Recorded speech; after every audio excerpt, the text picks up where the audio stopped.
Dokter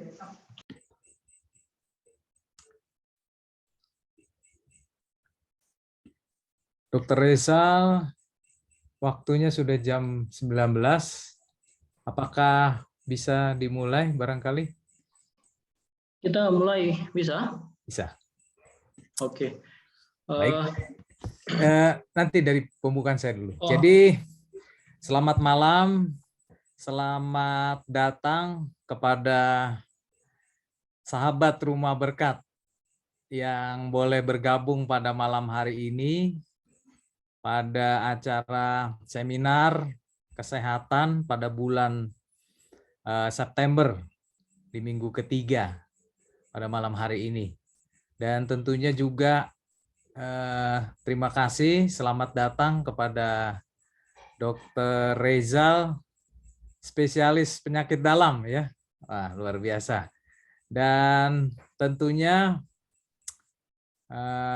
sudah tidak asing lagi buat kita kepada Dr. Rizal ini karena beliau pada tahun ini sudah menyempatkan untuk memberikan seminar sebagai narasumber ada mungkin sekitar 2-3 kali ya.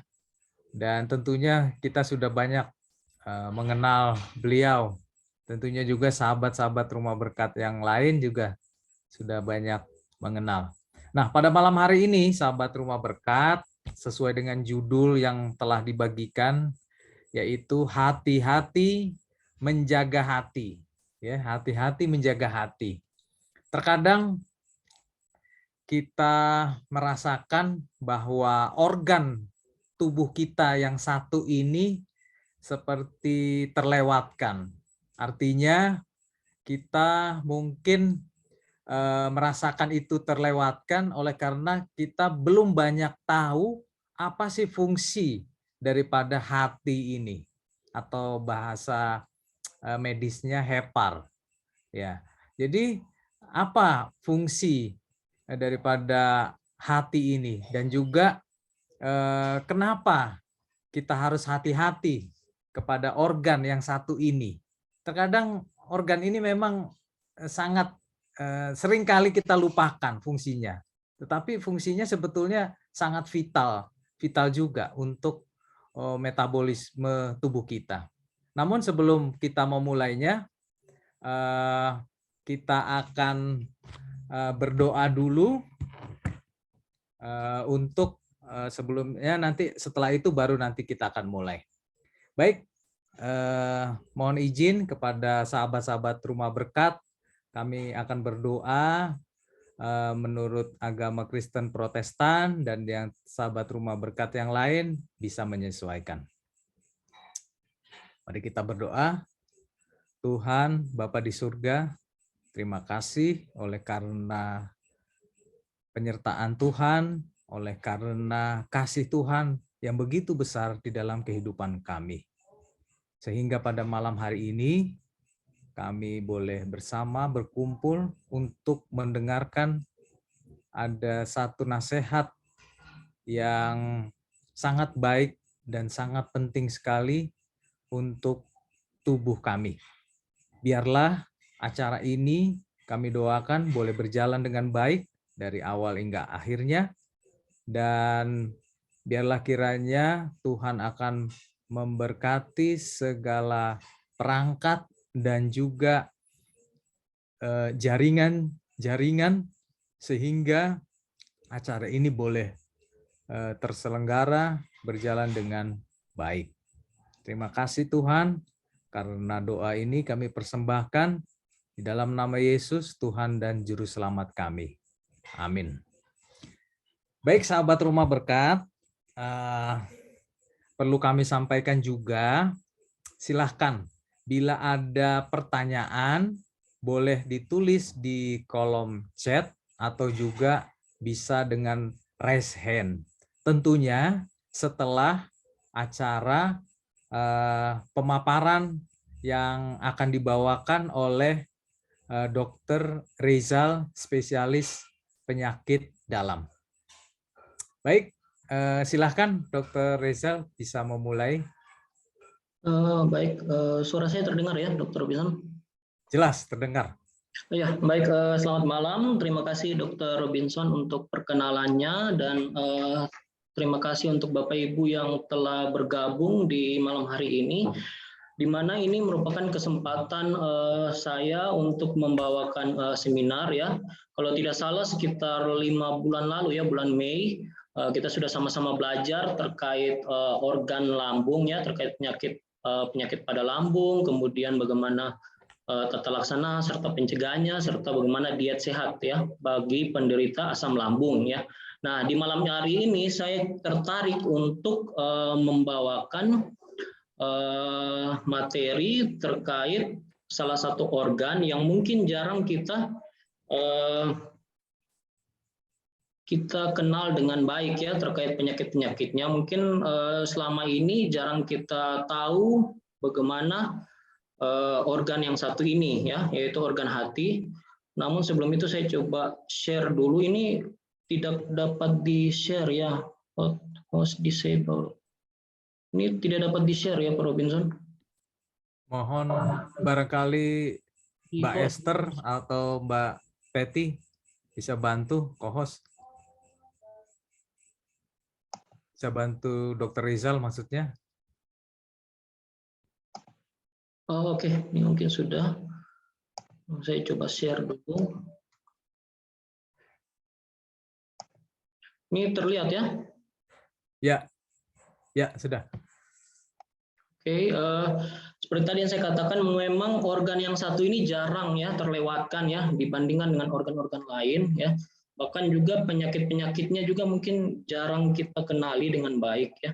Sehingga memang pada malam hari ini saya coba untuk membawakan sesuai judul ya, hati-hati menjaga hati. Di sini bukan artinya kalau saya pikir-pikir kalau organ atau penyakit hati ini merupakan masalah global ya, dan kasusnya akhir-akhir ini semakin meningkat ya, sehingga perlu saya coba bawakan ya. Mudah-mudahan dapat bermanfaat untuk Bapak Ibu sekalian. Di sini nanti seperti biasa saya akan coba menjelaskan dulu terkait anatomi ya, fisiologi hati, kemudian fungsinya, kemudian juga terkait penyakit-penyakit yang sering ya, yang umum kita hadapi, yang paling banyak ya pasien-pasien datang berobat ke dokter. Kemudian nanti bagaimana pencegahannya, tata laksananya, serta bagaimana diet sehat bagi penderita penyakit hati ya. Nah, ini merupakan data dari Global Epidemiology of Chronic Liver Disease tahun 2021, di mana mereka meneliti terkait penyakit hati, khususnya kematian akibat penyakit hati. Jadi memang dari data ini dari tahun 1990 sampai 2017 mereka melihat bahwa tingkat kematian akibat penyakit hati ini semakin dari tahun ke tahun semakin meningkat ya. Di sini kita lihat bahwa kematian yang paling sering terjadi akibat hepatitis ya, paling sering hepatitis B atau hepatitis C, kemudian diikuti dengan penyakit hati akibat alkohol dan juga penyakit hati akibat perlemakan ya, perlemakan hati. Kemudian juga ada kasus-kasus lain.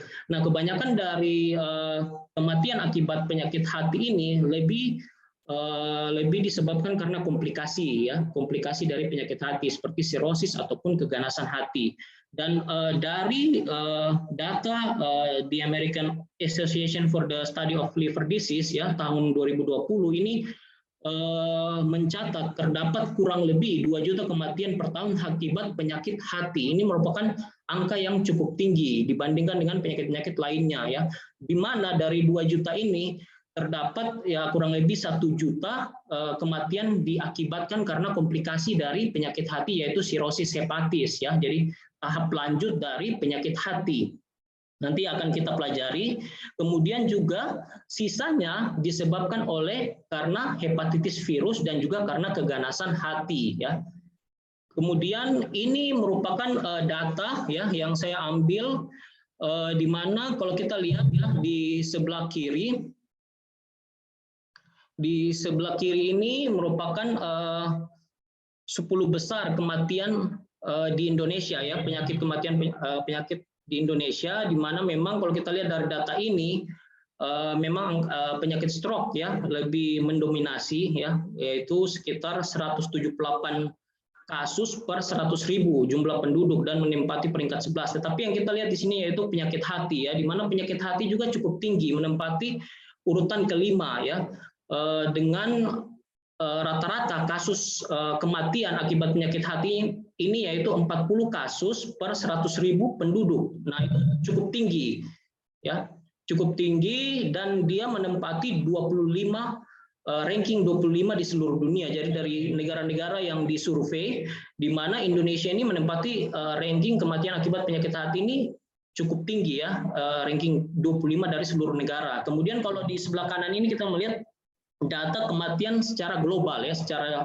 global, di mana kasus kematian yang terkait penyakit hati yaitu komplikasi sirosis hati, dan juga ini menempati urutan ke-11, dan juga penyakit keganasan hati ya, liver cancer ataupun hepatocellular carcinoma ini menempati urutan ke-16 ya dari data yang disurvei. Sehingga kalau kita melihat memang penyakit hati ataupun kematian akibat penyakit hati ini sangat penting untuk kita ketahui, dan bisa saja Bapak Ibu, saya sendiri tanpa kita sadari kita sudah menderita penyakit hati, karena memang penyakit hati ini awal-awal tidak terlalu bergejala ataupun tidak terdeteksi dengan baik ya.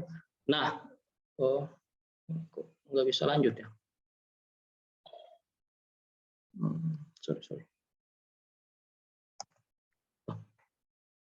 Nah, ini kita lihat bahwa penyakit hati, kalau kita pelajari banyak sekali ya penyakit-penyakit yang terkait hati, yaitu hepatitis ya, paling sering. Hepatitis ini kan merupakan peradangan hati ya, bisa bermacam-macam penyebabnya, bisa karena bakteri, virus, parasit, ataupun karena obat-obatan ya, bisa juga karena penyakit-penyakit sistemik ya.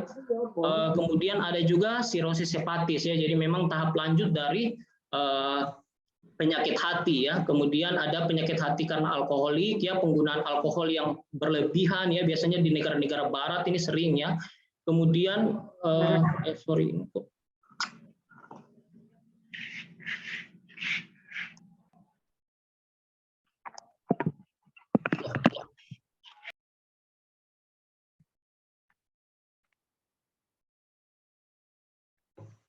Nah, kemudian diikuti dengan perlemakan hati ya, NAFLD ya, non-alcoholic fatty liver disease ya. Jadi selain penyakit hati karena alkoholik, juga ada penyakit hati karena perlemakan ya.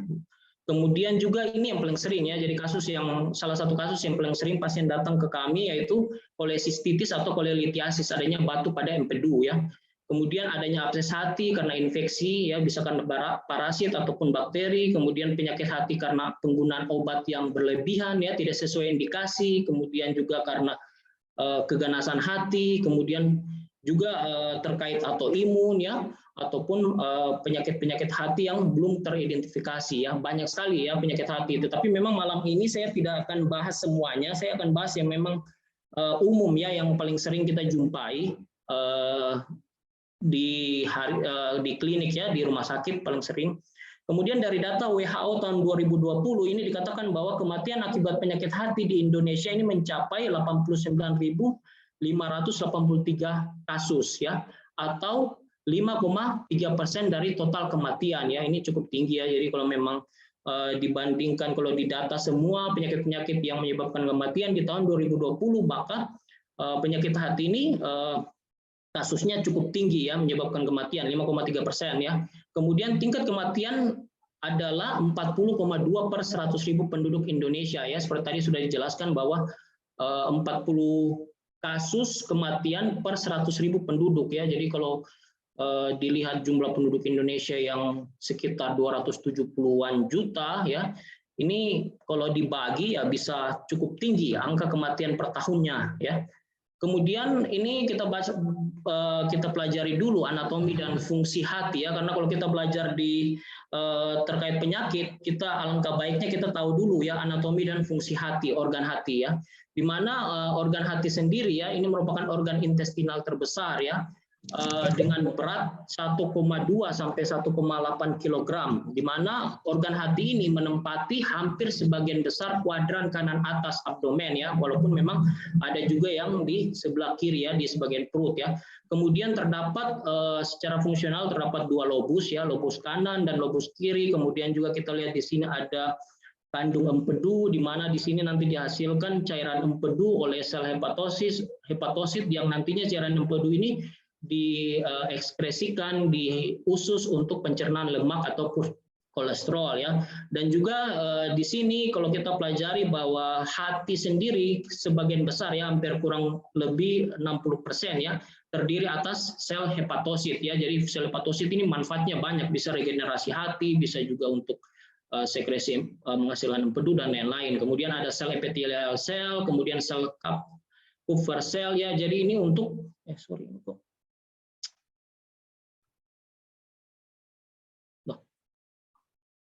maaf ini mau hilang. Aduh.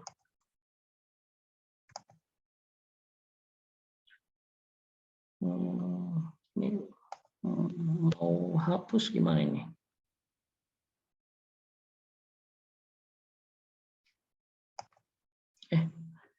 Ini maaf kayaknya saya agak ini mau hapus warna ini gimana ini? Mungkin nggak apa-apa, Dokter Rizal, nggak begitu kelihatan. Nggak begitu ya? signifikan kelihatan karena gambar hurufnya hitam, yang ini kuning seperti kuning muda. Oh iya, masih sudah bisa kelihatan.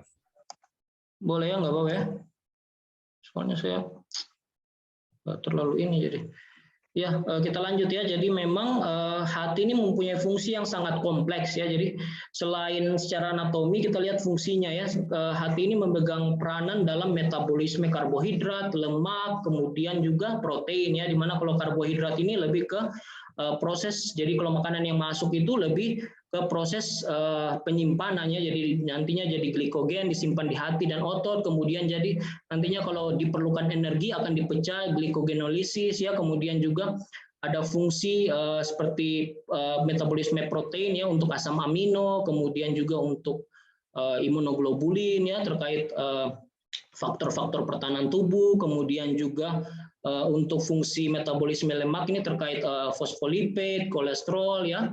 Jadi hati ini memang fungsinya kompleks ya. Kemudian juga kita lihat bahwa dia juga fungsinya untuk penyerapan obat ya, penyimpanan mineral dengan vitamin ya, vitamin yang larut lemak ya seperti vitamin A, D, E dan K. Kemudian juga fungsinya terkait pertahanan tubuh ya. Jadi ada sintesis faktor pembekuan darah, kemudian juga ada menghasilkan empedu ya seperti tadi sudah saya jelaskan, dan masih banyak ya, detoksifikasi juga ya. Jadi hati ini kompleks ya, selain organ, salah satu organ yang terbesar, dia fungsinya sangat kompleks sehingga ketika Bapak Ibu bisa bayangkan ketika ada cedera, ada kerusakan pada hati, maka hati ini tidak akan bisa bekerja dengan baik ya. Kemudian kita lanjut bahwa kebanyakan pasien yang datang berobat ke rumah sakit ya, yang datang dengan masalah hati, penyakit hati ini paling sering datang dengan keluhan nyeri perut kanan atas, itu yang khas ya. Nyeri perut kanan atas ini bisa terjadi tiba-tiba ya, bisa menjalar ke daerah punggung, kemudian bisa juga ke arah kiri perut, kemudian nyerinya ini bisa bertahan sekitar 30-60 menit ya, nyerinya seperti ditusuk-tusuk atau diremas-remas ya, bisa juga disertai dengan demam, mual, muntah ya, nafsu makan berkurang ya, rasa lemas ya, itu yang paling sering ya. Kemudian juga pasien juga bisa datang dengan kuning pada mata ya, jadi ikterik ya. Jadi ikterik ini kan perubahan warna pada sklera ataupun jaringan tubuh ya, bisa pada kulit akibat peningkatan dari bilirubin ya. Jadi bilirubin itu kan pemecahan dari sel darah merah ya. Jadi saudara bisa, Bapak Ibu bisa lihat ya, tampak kuning pada sklera. Kemudian bisa datang juga bahkan mukanya kuning, badannya, seluruh badannya kuning ya, tidak hanya pada mata ya. Kemudian datang dengan perutnya membesar ya, ini isi cairan di dalam, kemudian sudah kurus, tampak kurus, bahkan sudah datang dengan komplikasi ya, sudah dengan buang air besar darah atau muntah darah, ya, sudah penurunan kesadaran, itu yang paling sering, ya. Bahkan juga ada yang datang dengan tiba-tiba kok tungkainya bengkak, ya, jadi tungkainya bengkak, jadi mungkin dipikir ini mungkin penyakit jantung, ya, paling sering, ya, tapi ternyata juga penyakit-penyakit hati bisa menyebabkan bengkak pada tungkai, ya. Kemudian bisa datang seperti tadi mual, muntah, ya, tidak nafsu makan, ya. Ini yang paling sering, ya, gejala-gejala yang paling sering pasien datang berobat ke rumah sakit, ya. Nah, ini kita coba masuk, ya, karena tadi sudah saya awali dengan anatomi fisiologi, dengan berbagai penyakit yang mungkin akan kita bahas malam hari ini. Ini salah satu yang akan saya bahas yaitu hepatitis virus, ya. Jadi memang kasus hepatitis ini paling sering terjadi, ya, dan di Indonesia sendiri memang angkanya cukup tinggi, bahkan memang tanpa disadari, ya, karena hepatitis virus ini kalau kita lihat awalnya memang gejalanya tidak khas, ya, tidak khas, kemudian mungkin gejalanya ringan biasa, tetapi memang pasien mungkin berpikir karena kecapean, ya, mungkin karena kurang istirahat, ya. Nah, kita coba lihat, ya, definisinya bahwa hepatitis sendiri, ya, merupakan peradangan hati akibat infeksi virus hepatitis, ya. Nah, ini merupakan salah satu penyakit menular sebenarnya, ya. Nah, kita kenal bahwa terdapat ada 5 jenis penyakit hepatitis, yaitu yang secara umum, ya, yang sering terjadi yaitu hepatitis A, B, C, dan E, ya. Di mana hepatitis ini, kelima jenis hepatitis ini dibedakan berdasarkan cara penularannya, tingkat keparahan penyakitnya, metode pencegahannya, juga dengan pengobatannya, ya, yang pasti. Kemudian seperti tadi saya katakan bahwa gejalanya asimptomatik, ya, jadi sering tidak dirasakan oleh pasien, ya, karena tidak ada gejala. Mungkin gejalanya ringan di awal, ya, tetapi dia bisa memberat seiring dengan kondisi dari penyakitnya, ya, bisa berupa demam, mual, muntah, ya, penurunan nafsu makan, lemas, ya, sakit kepala, ya, nyeri-nyeri otot, mialgia, kemudian bisa dengan diare, ketidaknyamanan perut, ya, lebih sering ke perut kanan atas, ya, kemudian ikterik, ya, atau perubahan warna pada tubuh, ya, menjadi kuning, ya, entah itu di mata ataupun di wajah ataupun di seluruh tubuh, ya, kemudian bisa datang dengan kencingnya warna gelap, ya, atau warna seperti T, ya, ataupun BAB-nya, buang air besarnya kok kayak dempul gitu, kayak tidak ada warna, ya. Kadang bisa juga buang air besar datang hitam, ya. Jadi itu memang gejala-gejala yang paling sering, ya, pasien alami, ya. Kemudian kalau kita pelajari bahwa diperkirakan sekitar 354 juta orang di seluruh dunia hidup dengan hepatitis B atau C, ya. Jadi ini jumlah yang sangat banyak, ya. Kalau kita lihat bahwa 354 juta orang pernah terpapar atau saat ini hidup dengan hepatitis B atau C, bahkan tanpa disadari, ya. Nanti kita akan pelajari lebih lanjut. Hepatitis B dan C ini penyebab paling umum dari sirosis hati, kanker hati, dan kematian. Jadi kalau kita lihat ada 5 tipe, ya, yaitu hepatitis virus A, B, C, dan E. Sedangkan kalau dari kelima tipe ini, hepatitis virus yang C, tipe C, D dengan B ini bisa menyebabkan penyakit hati kronik, ya, yang berlangsung menjadi sirosis hati ataupun kanker hati yang ujung-ujungnya menyebabkan kematian. Sedangkan untuk tipe A dan tipe E ini tidak bisa menjadi kronik, ya. Nah, ini kita pelajari data epidemiologinya di antara tipe hepatitis, ya, ada 5 tadi. Di mana hepatitis A ini hepatitis yang memang umum, ya, yang paling sering terjadi, memang paling sering disebabkan karena kebersihan ataupun kontaminasi virus akibat memang makanan-makanan yang terkontaminasi oleh virus hepatitis, ya. Biasanya memang karena kebersihan yang kurang, mungkin air yang tercemar, ya. Bisa juga karena biasanya karena traveler, ya, biasanya ke negara-negara yang mungkin kebersihannya kurang, jadi lebih sering terkena di sana, ya. Kalau kita lihat memang dia ini masa inkubasinya cukup, ya, cukup lama, 15 sampai 45 hari sampai timbulnya gejala, kemudian memang onsetnya akut, kemudian bisa terkena hampir seluruh usia, ya, jadi anak-anak, dewasa muda, ya, orang tua juga bisa, ya. Penularannya lewat fekal oral, ya, jadi kontaminasi makanan atau minuman, ya, yang sudah tercemar oleh virus hepatitis A, kemudian masuk ke dalam tubuh, ya, melalui mulut, kemudian menyebabkan hepatitis, ya. Sedangkan untuk penularan melewat jarum suntik ataupun lewat perinatal ya, atau lewat kehamilan ataupun lewat seksual ini jarang sekali atau tidak ya. Kemudian gejalanya biasanya ringan ya, jarang menyebabkan gejala yang berat walaupun memang ada ya. Ada gejala 1-2% itu bisa ya, tapi memang paling sering datang yang mungkin mual, muntah, demam ya, kuning ya. Dan hepatitis A sendiri ini bisa sembuh dengan sendirinya, biasanya 2-4 minggu tanpa terapi yang artinya tanpa terapi, mungkin hanya dengan makan minum istirahat bisa sembuh ya. Mungkin pada beberapa kasus perlu perawatan di rumah sakit ya untuk dipasang infus dan lain-lain ya. Kemudian dia jarang menyebabkan keganasan ya, hanya 0,1%, jarang sekali ya. Kemudian seperti tadi saya katakan bahwa hepatitis A ini jarang menjadi kronis, kemudian juga dia resiko carrier-nya juga tidak ada. Kebanyakan pasien yang sudah terpapar hepatitis A ini ketika dia sembuh sendiri ya, self-limiting disease, dia mempunyai kekebalan bawaan ya, bertahan seumur hidup ya. Kemudian prognosisnya sangat baik. Kemudian untuk pencegahannya sendiri bisa dengan vaksin atau imunoglobulin ya. Jadi memang artinya untuk hepatitis A ini prognosisnya baik ya, walaupun memang kasusnya sering. Kemudian kita pelajari lagi hepatitis B ya. Hepatitis B ini seperti tadi saya jelaskan bahwa memang kasusnya sangat banyak ya di seluruh dunia. Dan kalau kita pelajari memang banyak yang tidak artinya tidak diketahui, artinya tidak sadar bahwa ternyata dia sudah punya dia sudah menderita hepatitis B ya di dalam tubuhnya ya, karena memang hepatitis B ini bisa menular ya. Kalau kita lihat di sini dia bisa kena seluruh usia ya, dewasa muda ya, bayi, balita bisa ya. Paling sering memang karena penularan lewat jarum suntik atau hubungan seksual ya, atau cairan tubuh ya. Ini paling sering hepatitis B ini ya dibandingkan dengan hepatitis A.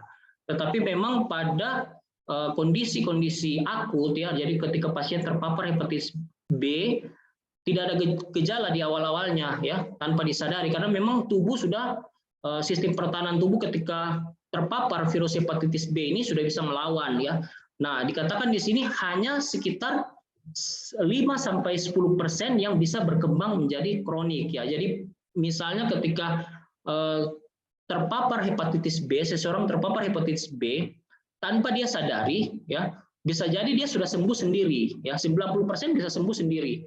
Tetapi ada 5-10% yang bertahan kemudian menjadi kronik. Ya, kronik ini yang berbahaya. Jadi bisa menyebabkan penyakit hati kronik, bisa menyebabkan penyakit sirosis hepatis ataupun keganasan yang tanpa disadari ya. Kalau dibandingkan dengan hepatitis A ya. Kemudian dia ini memang prognosisnya tergantung sebenarnya ya. Jadi pada orang-orang tertentu prognosisnya baik, tetapi dia memburuk tergantung usia. Kemudian profilaksisnya ada vaksin ya, vaksin hepatitis biasanya memang diberikan pada bayi ya, biasanya bayi baru lahir itu diberikan umur 0 bulan ya, 1 bulan, 6 bulan itu diberikan, ada boosternya juga ya. Tetapi memang untuk saat ini belum ada terapi yang benar-benar dapat menyembuhkan hepatitis B, walaupun sudah ada terapi antivirus, tetapi terapi antivirus ini hanya bisa menekan virusnya, tapi tidak bisa menyembuhkan ya. Kemudian kita pelajari lagi hepatitis C ya. Nah, ini hepatitis C ini hampir sama dengan hepatitis B ya. Jadi memang dapat mengenai semua umur ya, kondisinya akut ya. Dia lebih sering bergejala memang dibandingkan hepatitis B yang tanpa disadari penderita atau seseorang itu mempunyai hepatitis B. Kemudian penularannya memang sama, hampir sama, jadi lewat jarum suntik, lewat hubungan seksual ya. Bisa juga penularan dari ibu yang hamil ke bayinya ya. Kemudian untuk menjadi keganasan ini hanya 0,1%, walaupun memang pada kasus-kasus tertentu bisa ada ya. Kemudian dia lebih cepat menjadi kronis. Jadi kalau dibandingkan dengan hepatitis B yang hanya sekitar 1-10% menjadi kronik, ini kalau untuk hepatitis C ini dia lebih sering menjadi kronik ya. Tetapi lebih baik ya, karena memang untuk hepatitis C ini sudah ada pengobatan yang memang benar-benar ketika diminum oleh penderita bisa 100% sembuh ya. Prognosisnya sedang, kemudian dia untuk pencegahannya tidak ada, jadi tidak ada vaksin ya. Kalau untuk hepatitis D sendiri memang jarang ya. Biasanya hepatitis D ini dia bersamaan dengan hepatitis B, jarang berdiri sendiri ya. Kemudian juga hepatitis E ini sering memang ya, biasanya pada dewasa muda, pada ibu hamil bisa, gejalanya ringan ya. Dan untuk pencegahannya dapat diberikan vaksin. Jadi antara hepatitis A dan hepatitis E ini mirip-mirip ya, dari penularannya, kemudian dari gejalanya ataupun pengobatannya, bahkan dia bisa sembuh dengan sendirinya ya. Kemudian ini kita lanjut dengan penyakit yang berikutnya. Jadi tadi kita sudah belajar terkait hepatitis virus ya, kita sudah mengenal 5 jenis hepatitis. Kemudian ini yang paling sering dan tanpa disadari ya, kasus ini sangat banyak ya, apalagi di negara-negara barat ya, perlemakan hati non alkoholik ya. Ini kita lihat ya bahwa perlemakan hati non alkoholik ini merupakan sindrom klinis, jadi ada bermacam-macam kumpulan gejala dan dia patologis ya, artinya dia rentan menyebabkan penyakit ya, rentan menyebabkan kondisi perburukan ya, akibat perlemakan hati ditandai oleh berbagai tingkat perlemakan, adanya peradangan dan fibrosis pada hati ya. Kemudian gejalanya seperti apa? Gejalanya ini asimptomatik atau tidak ada gejala sama sekali ya.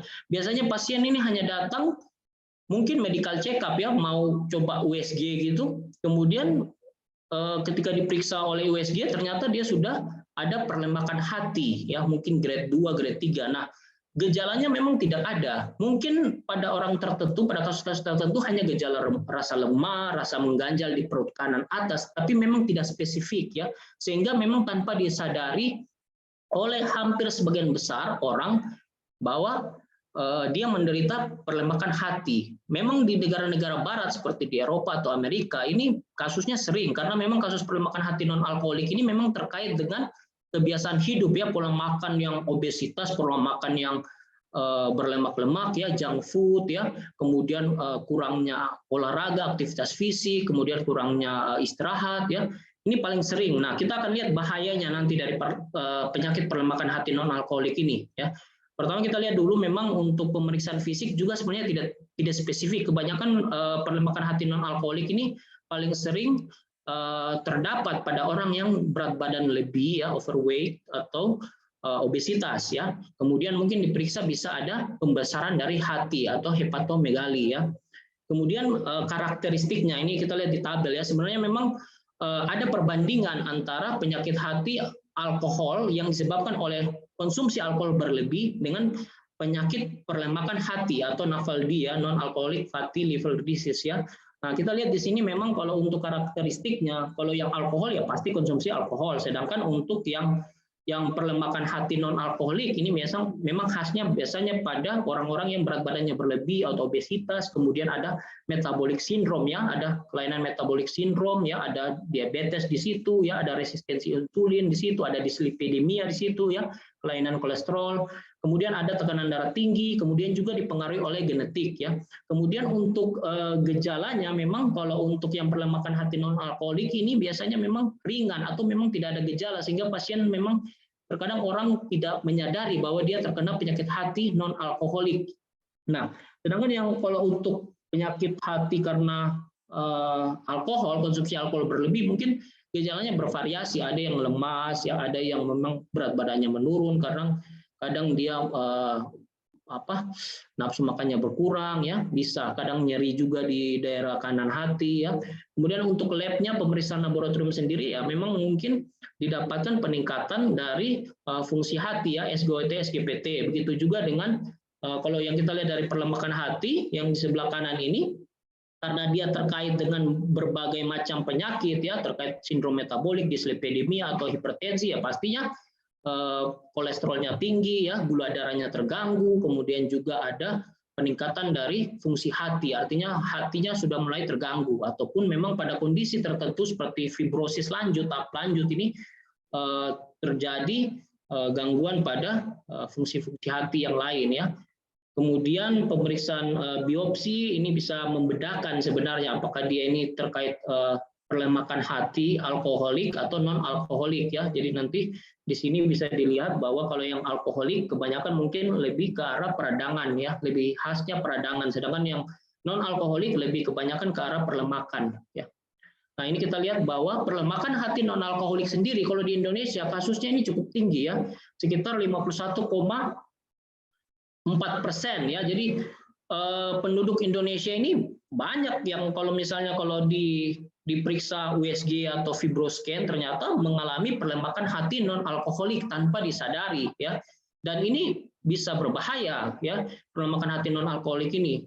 Karena memang kebanyakan negara-negara berkembang ya sudah mulai meniru pola hidup, gaya hidup dari negara-negara barat ya. Jadi terkait perubahan makan ya, kemudian adaptasi gaya hidup barat yang mungkin kebanyakan junk food ya, kurang aktivitas fisik ya, ataupun memang paling sering ya karena faktor urbanisasi ya, artinya perpindahan penduduk juga ya berpengaruh.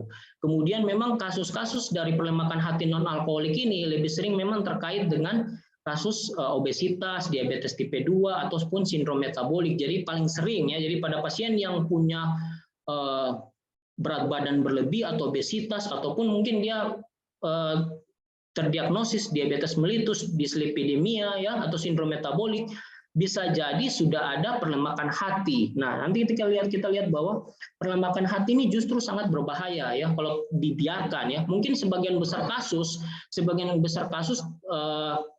dia akan berada pada tahap terjadi perlemakan saja, artinya dia tidak akan berada pada tahap lanjut ya. Jadi nanti kita lihat bahwa kalau kita lihat di gambar ini bahwa kalau yang penyakit perlemakan hati ya, di gambar ini bahwa ini yang kiri hati normal, ini yang di tengah ini gambar penyakit perlemakan hati ya. Nah, kebanyakan hampir 80% sampai 90% pasien hanya berada pada tahap ini ya. Jadi dia steatosis namanya. Kemudian sekitar 10-15% dia bisa berkembang menjadi liver fibrosis, jadi kerusakan hati yang lebih lanjut ya. Jadi nanti kita lihat kerusakan hati, jadi hatinya ini mulai mengalami peradangan, kemudian mengalami cedera ya, kerusakan sehingga fungsinya tidak bisa berjalan dengan baik ya. Kemudian lama-kelamaan bisa menjadi sirosis, bahkan menjadi keganasan ya. Nah, ini penyebab yang paling sering karena kalau secara patofisiologi terkait insulin resistensi insulin ya, biasanya pada pasien diabetes atau obesitas. Kemudian karena kegemukan itu menyebabkan lemak-lemak mengeluarkan metabolisme yang berlebihan seperti free fatty acid ini, kemudian dia menyebabkan lipotoxicity. Jadi lemak itu diketahui sekitar 40-60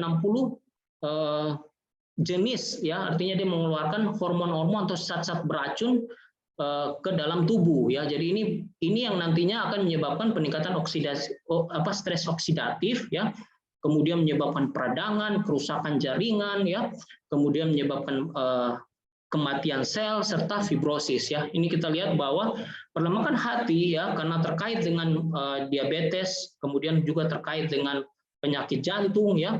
Dikatakan bahwa 20-30% populasi di dunia ini mengalami perlemakan hati ya, angka yang cukup tinggi ya kalau kita bayangkan jumlah penduduk hampir 8 miliar ya. Jadi 20-30% penduduk di dunia mengalami perlemakan hati yang tanpa disadari. Nah, di mana 20-30% ini mungkin dia bisa berkembang jadi yang 90-95% dia berada pada kondisi steatosis, artinya hanya perlemakan hati biasa. Jadi mungkin tidak ada gejala, mungkin pasien mungkin tidak perlu berobat ya, mungkin hanya perlu perubahan gaya hidup. Tetapi sekitar 5-10% dapat berkembang menjadi fibrosis, artinya peradangan, kemudian menjadi sirosis ya, pada tahap akhir dari penyakit hati ya. Jadi ini kita lihat bahwa ternyata perlemakan hati ini yang tanpa disadari bisa datang dengan kondisi yang memang sudah jatuh ke penyakit hati kronik ataupun penyakit hati tahap akhir ya, bahkan keganasan ya kalau kita lihat. Jadi beberapa kasus yang kami dapati di rumah sakit di Malang ini, ada beberapa ya yang datang berobat ke kami dengan kondisi perlemakan hati yang sudah tahap lanjut. Nah, ini yang memang tanpa disadari oleh cukup banyak pasien ya. Kemudian ini kita lanjut di sirosis hati, karena dari tadi kan kalau hepatitis kemudian perlemakan hati ini sebenarnya berkaitan ya. Jadi ujung-ujungnya dia akan kalau tanpa diobati dengan baik dia bisa menjadi sirosis hati. Jadi sirosis hati ini merupakan tahap akhir dari penyakit hati itu sendiri ya. Jadi kita lihat bahwa sirosis hati ini suatu keadaan rusaknya jaringan pada hati karena terbentuknya jaringan parut ya atau fibrosis sehingga mengganggu fungsi hati. Jadi kalau Bapak Ibu mengalami luka ya, misalnya kalau luka di kulit ya, di jari atau di kaki gitu, ada yang bisa sembuh dengan sendiri tanpa menimbulkan bekas. Tetapi ketika lukanya semakin dalam, lukanya terus menerus, mungkin dia bisa menjadi jaringan parut. Artinya lukanya ini tidak bisa kelihatan normal, artinya proses pemulihannya tidak baik. Nah, begini juga yang dialami oleh hati kita ya. Jadi ketika adanya penyakit baik itu hepatitis tadi yang kita sudah pelajari ya, akibat virus ya, kemudian karena perlemakan hati yang tidak ditangani dengan baik ataupun karena penggunaan alkohol yang berlebihan ya, ini bisa menyebabkan kerusakan hati tahap lanjut seperti sirosis hati ini ya. Gejalanya biasanya memang untuk awalnya asimptomatik ya, memang tanpa disadari ya. Kebanyakan memang penyakit-penyakit hati itu gejalanya tanpa disadari atau gejala ringan biasa, karena itu memang pasien-pasien mungkin nggak terlalu peduli ya. Kemudian kalau pada tahap lanjut bisa datang dengan buang air besar hitam, muntah hitam ya, dia datang dengan penurunan kesadaran, dia datang dengan malnutrisi, berat badannya kurus, kemudian kurang gizi ya, kemudian datang dengan perutnya membesar ya, kemudian ada gejala-gejala tungkai bengkak, kemudian adanya sulit tidur ya, gatal-gatal di seluruh tubuh ya, dan lain-lain ya. Jadi cukup banyak gejala dari sirosis hati ini ya. Nah, komplikasi dari sirosis hati ini sendiri yaitu penurunan kesadaran yang bila tidak ditangani dengan baik menyebabkan kematian ya, kemudian juga menyebabkan kanker hati ya. Jadi memang tahap lanjut dari sirosis hati. Nah, penyebabnya macam-macam ya. Tadi kita sudah pelajari ada penyebab karena hepatitis, penyebab juga karena penggunaan obat-obatan yang tidak sesuai indikasi atau berlebihan, penyebab juga karena penggunaan alkohol berlebih, atau penyebabnya karena perlemakan hati, ataupun karena autoimun atau infeksi-infeksi lainnya ya. Ini bisa dilihat pada tabel ya.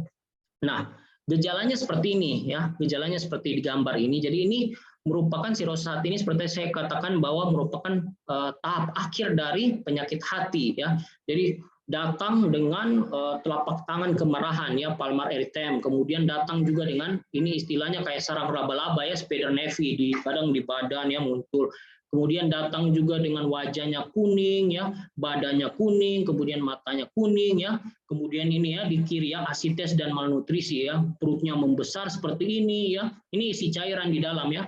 Kemudian kurus ya, tampak kurus, kemudian datang dengan penurunan kesadaran, muntah-muntah hitam, buang air besar hitam ya, macam-macam gejalanya ya. Kadang juga mungkin pada orang-orang tertentu bisa ada ginekomasti ya, jadi pembesaran payudara pada laki-laki ya ini.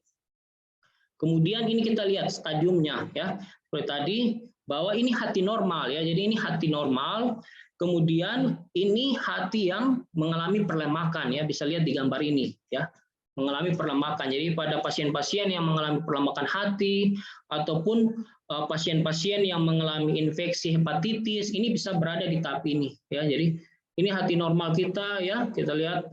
Kemudian yang kedua ini dia perlemakan hati seperti ini. Kemudian ini dia mengalami peradangan ya, jadi mengalami kerusakan ya, jadi jaringannya sudah mengalami kerusakan, kemudian terbentuk jaringan parut, kemudian fungsinya sudah terganggu ya. Ini bisa disebabkan karena perlemakan hati alkoholik atau perlemakan hati karena lemak ya, ataupun juga karena infeksi hepatitis ya, karena virus ataupun bakteri ataupun penggunaan obat-obat ya.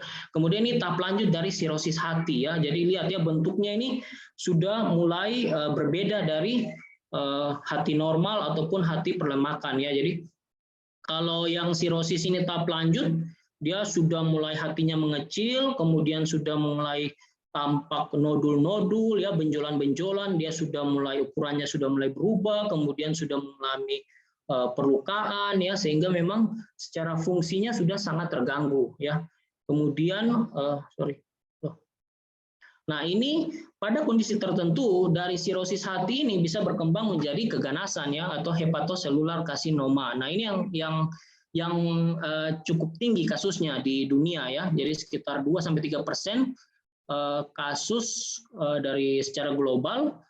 Jadi pasien-pasien yang mengalami penyakit hati tahap lanjut mengalami keganasan hati yang membutuhkan transplantasi hati. Ya, artinya seperti tadi bahwa hati normal, kemudian ketika terinfeksi oleh virus ya ataupun mengalami perlemakan hati ataupun karena kondisi konsumsi alkohol berlebih bisa berada pada tahap seperti ini ya. Jadi ada beberapa fase ya. Mungkin bisa saja Bapak Ibu atau saya sendiri bisa berada pada tahap ini ya.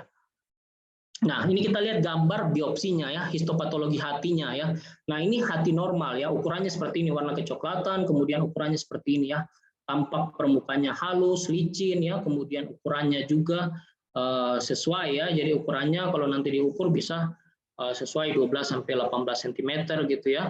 Sedangkan pada kondisi sirosis hati, Bapak Ibu bisa lihat ini seperti ini ya. Jadi hati mulai mengecil ukurannya, kemudian tampak nodul-nodul mulai mengkerut ya, terdapat perlukaan-perlukaan ya.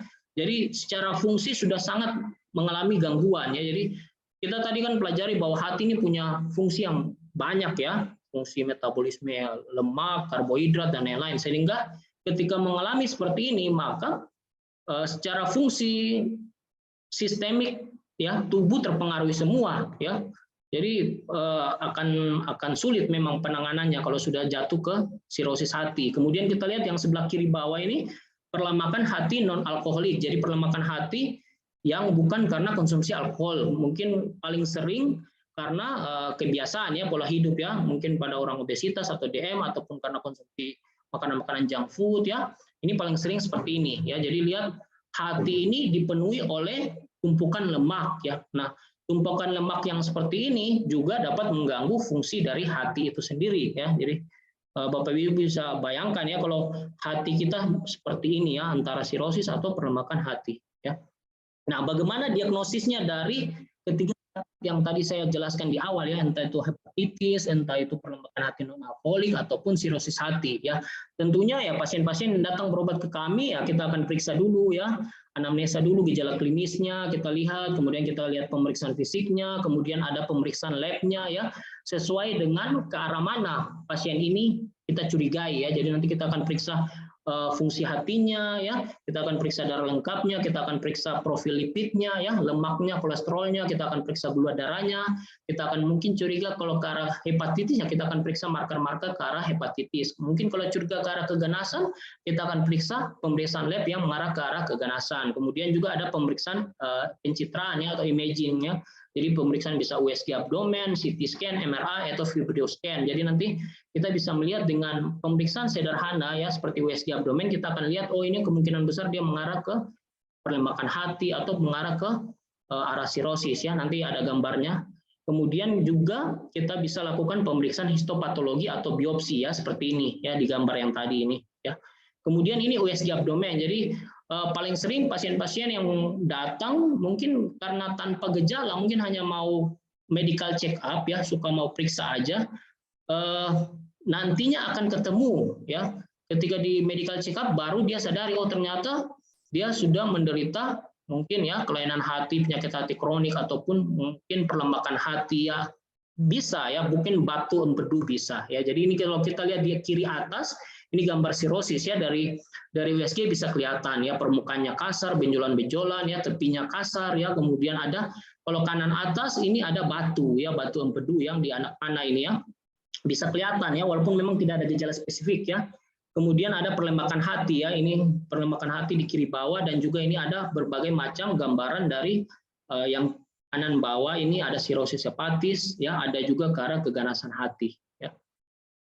Kemudian ini yang terakhir ya, penyakit yang umum yang mau saya sampaikan ke Bapak Ibu karena memang sering kasusnya memang cukup banyak ya, datang berobat ke kami ya, kolesistitis. Nanti kita lihat ya bahwa kolesistitis ini sendiri merupakan suatu inflamasi atau adanya peradangan kandung empedu dengan atau tanpa adanya batu akibat infeksi dari bakteri ya. Jadi adanya batu empedu ataupun tanpa adanya batu empedu menyebabkan peradangan ya.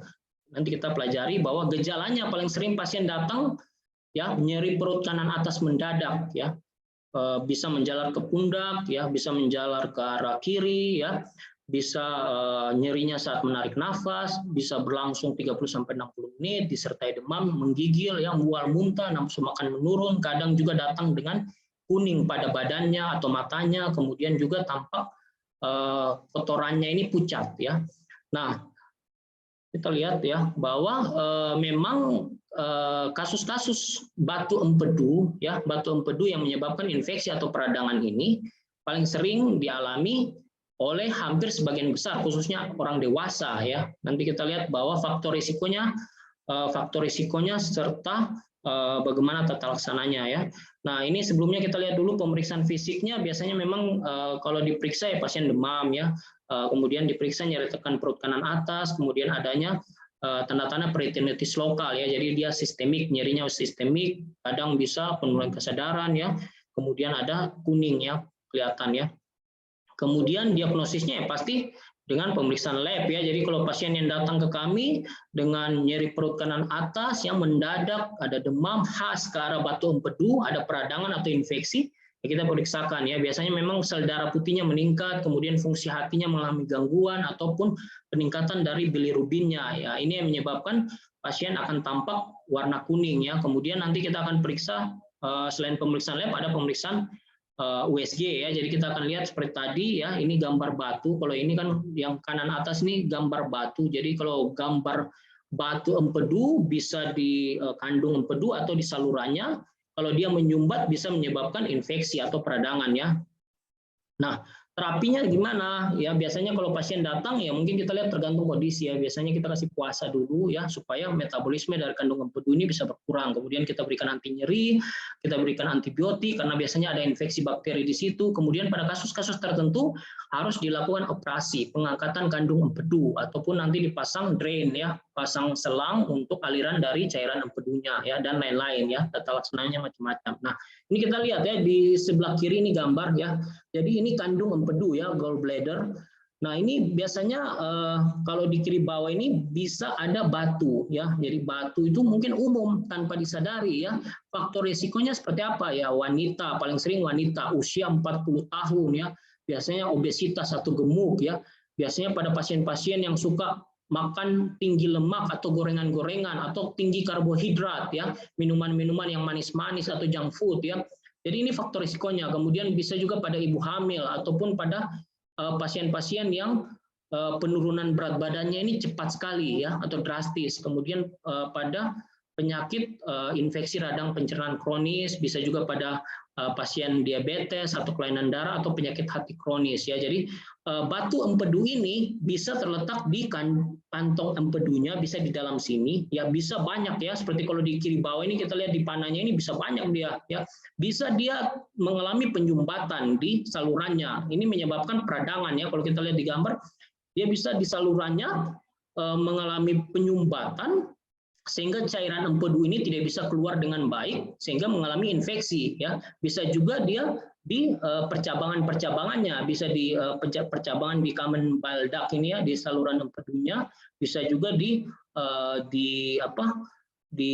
cabang menuju ke usus, ya, di duodenum, ya, percabangan bisa, ya, paling sering. Nanti biasanya memang akan dilihat dari USG atau pencitraan, ya, dilihat letak batunya, ya. Jadi kalau kita tahu kan fungsi cairan empedu ini kan dia dikeluarkan ke usus untuk membantu pencernaan lemak atau kolesterol. Tapi memang pada kondisi-kondisi tertentu batu empedu ini atau cairan empedu ini bisa terbentuk atau mengeras, ya, mengeras. Jadi paling sering ya batu karena kolesterol, ya. Jadi karena pasien-pasien suka ngemil-ngemil, gorengan-gorengan, lemak-lemak, akhirnya terbentuk cairan empedu yang berlebihan. Nah, cairan empedu yang berlebihan pada kondisi tertentu dia bisa mengalami pengerasan, itu yang menyebabkan terjadinya batu, ya. Bisa juga karena batu pigmen atau bilirubin, ya, karena memang pada penyakit-penyakit tertentu ataupun karena kondisi kelainan darah menyebabkan sel darah merahnya ini lebih banyak dipecah sehingga memang terbentuklah batu pigmen empedu, ya. Ataupun yang terakhir jenis batunya bisa karena batu campuran, ya. Jadi kita pelajari bahwa ternyata kasus-kasus batu empedu, ya, kolelitiasis atau kolesistitis ini cukup banyak, ya. Kalau kita lihat di secara epidemiologi ini bisa sekitar 10-20%, ya. Jadi cukup banyak kasus-kasus di Indonesia, ya, yang datang karena mengalami batu empedu, ya. dan memang ya pada kondisi tertentu perlu penanganan segera ya karena memang nyeri sekali ya. Ini nah, sekarang kita untuk jadi seperti tadi sudah kita pelajari terkait hepatitis, ya pelembakan hati non alkoholik ataupun karena penggunaan alkohol, kemudian juga kita pelajari terkait sirosis hati, dan terakhir tadi kita pelajari terkait batu empedu, kolesistitis, infeksi peradangan. Nah, sekarang apa yang dapat kita lakukan ya, tata laksana seperti apa ya, kita lihat ini secara umum ya. Saya mau jelaskan bahwa saya tidak akan banyak berbicara terkait obat ya. Kalau bagi saya obat nomor 2, terapi nomor 2, yang terpenting yang mungkin perubahan pola hidup, gaya hidup yang terpenting ya. Jadi memang pertama biasakan istirahat yang cukup, karena dengan istirahat pada penderita dengan penyakit hati tubuh ini memerlukan proses regenerasi, artinya proses pemulihan, sehingga dengan istirahat cukup maka metabolisme ataupun sel-sel yang rusak bisa tergantikan ya. Kemudian olahraga teratur ya, kita harus menjaga berat badan ideal. Jadi pada pasien-pasien dengan penyakit hati kemudian dia ada faktor risiko seperti kegemukan misalnya ya, usahakan dia dapat menurunkan berat badannya ke berat badan ideal. Nah, olahraga di sini dianjurkan mungkin frekuensinya dilihat ya, bisa sekitar 5 kali 30-45 menit dengan ritmenya bisa ya jalan kaki tapi continuous ya, jadi lanjut ya, bisa jogging bisa ya, yang penting olahraga yang tidak membebani tubuh. Jadi pada penderita penyakit hati yang mungkin masih bisa aktivitas baik ya silakan ya, tapi kalau yang sudah tidak bisa beraktivitas dengan baik mungkin olahraga tergantung kondisi pasien ya. Kemudian modifikasi gaya hidup ya, jadi pastinya menghentikan obat-obatan ya, menghentikan konsumsi alkohol ya ataupun karena merokok ya. Jadi faktor-faktor risiko ya harus dirubah ya. Kemudian penggunaan obat-obatan yang tidak sesuai indikasi ya, khususnya ada obat-obatan yang di metabolisme di hati sebaiknya dihindari ya, ataupun memang kalau memang Bapak Ibu menderita suatu penyakit sebaiknya konsultasi ke dokter ya, sehingga memang obat-obat yang diberikan itu sesuai dosisnya juga sesuai ya, sehingga nanti kita akan lihat bahwa ternyata obat-obat ini kalau dia di metabolisme di hati, kita coba kurangi. Kita berikan obat-obat yang tidak terlalu di metabolisme di hati, sehingga memang mengurangi beban hati untuk menetralisir obat-obatan tersebut ya. Kemudian mengurangi makanan-makanan tinggi lemak ya, gorengan ya, junk food ya, cepat saji atau tinggi karbohidrat yang manis-manis ya atau yang bersoda-soda.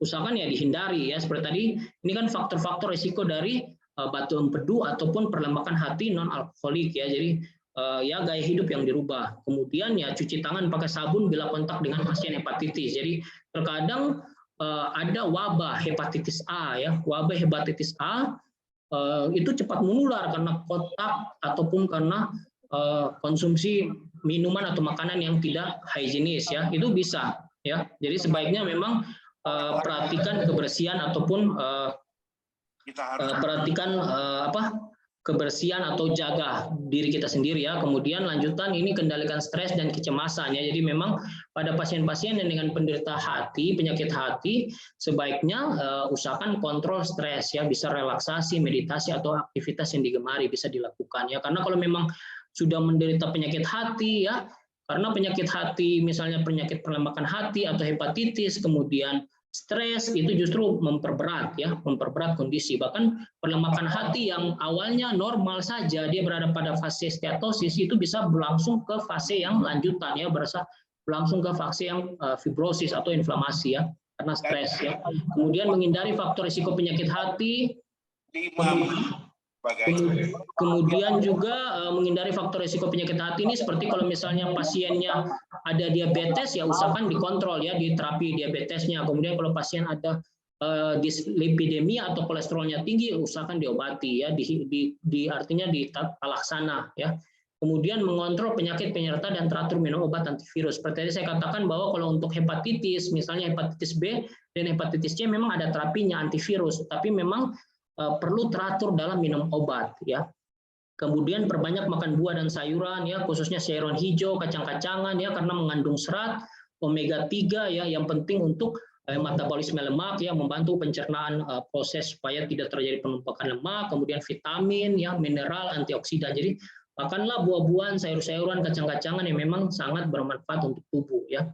Kemudian menghindari makanan tinggi protein, garam dan cairan berlebih. Nah, ini khususnya pada pasien dengan sirosis hati, karena memang pasien dengan sirosis hati dia berada pada tahap lanjut dari keganasan atau pada tahap lanjut dari penyakit hati, sehingga memang untuk pengaturan makannya juga perlu diperhatikan ya. Jadi tidak boleh terlalu tinggi karena memang hati sudah mengalami gangguan. Jadi makanan yang tinggi protein justru akan membebani hati dalam metabolisme. Kemudian makanan dengan tinggi garam ya usahakan dikurangi karena dia datang dengan cairan yang perutnya membesar ya, asites, sehingga memang untuk tinggi garam ataupun cairan berlebih usahakan dihindari. Tetapi pada pasien-pasien yang mungkin hanya hepatitis A atau mungkin hanya tahap awal, monggo silakan bisa makan protein yang cukup tinggi atau sesuai ya, bisa ya.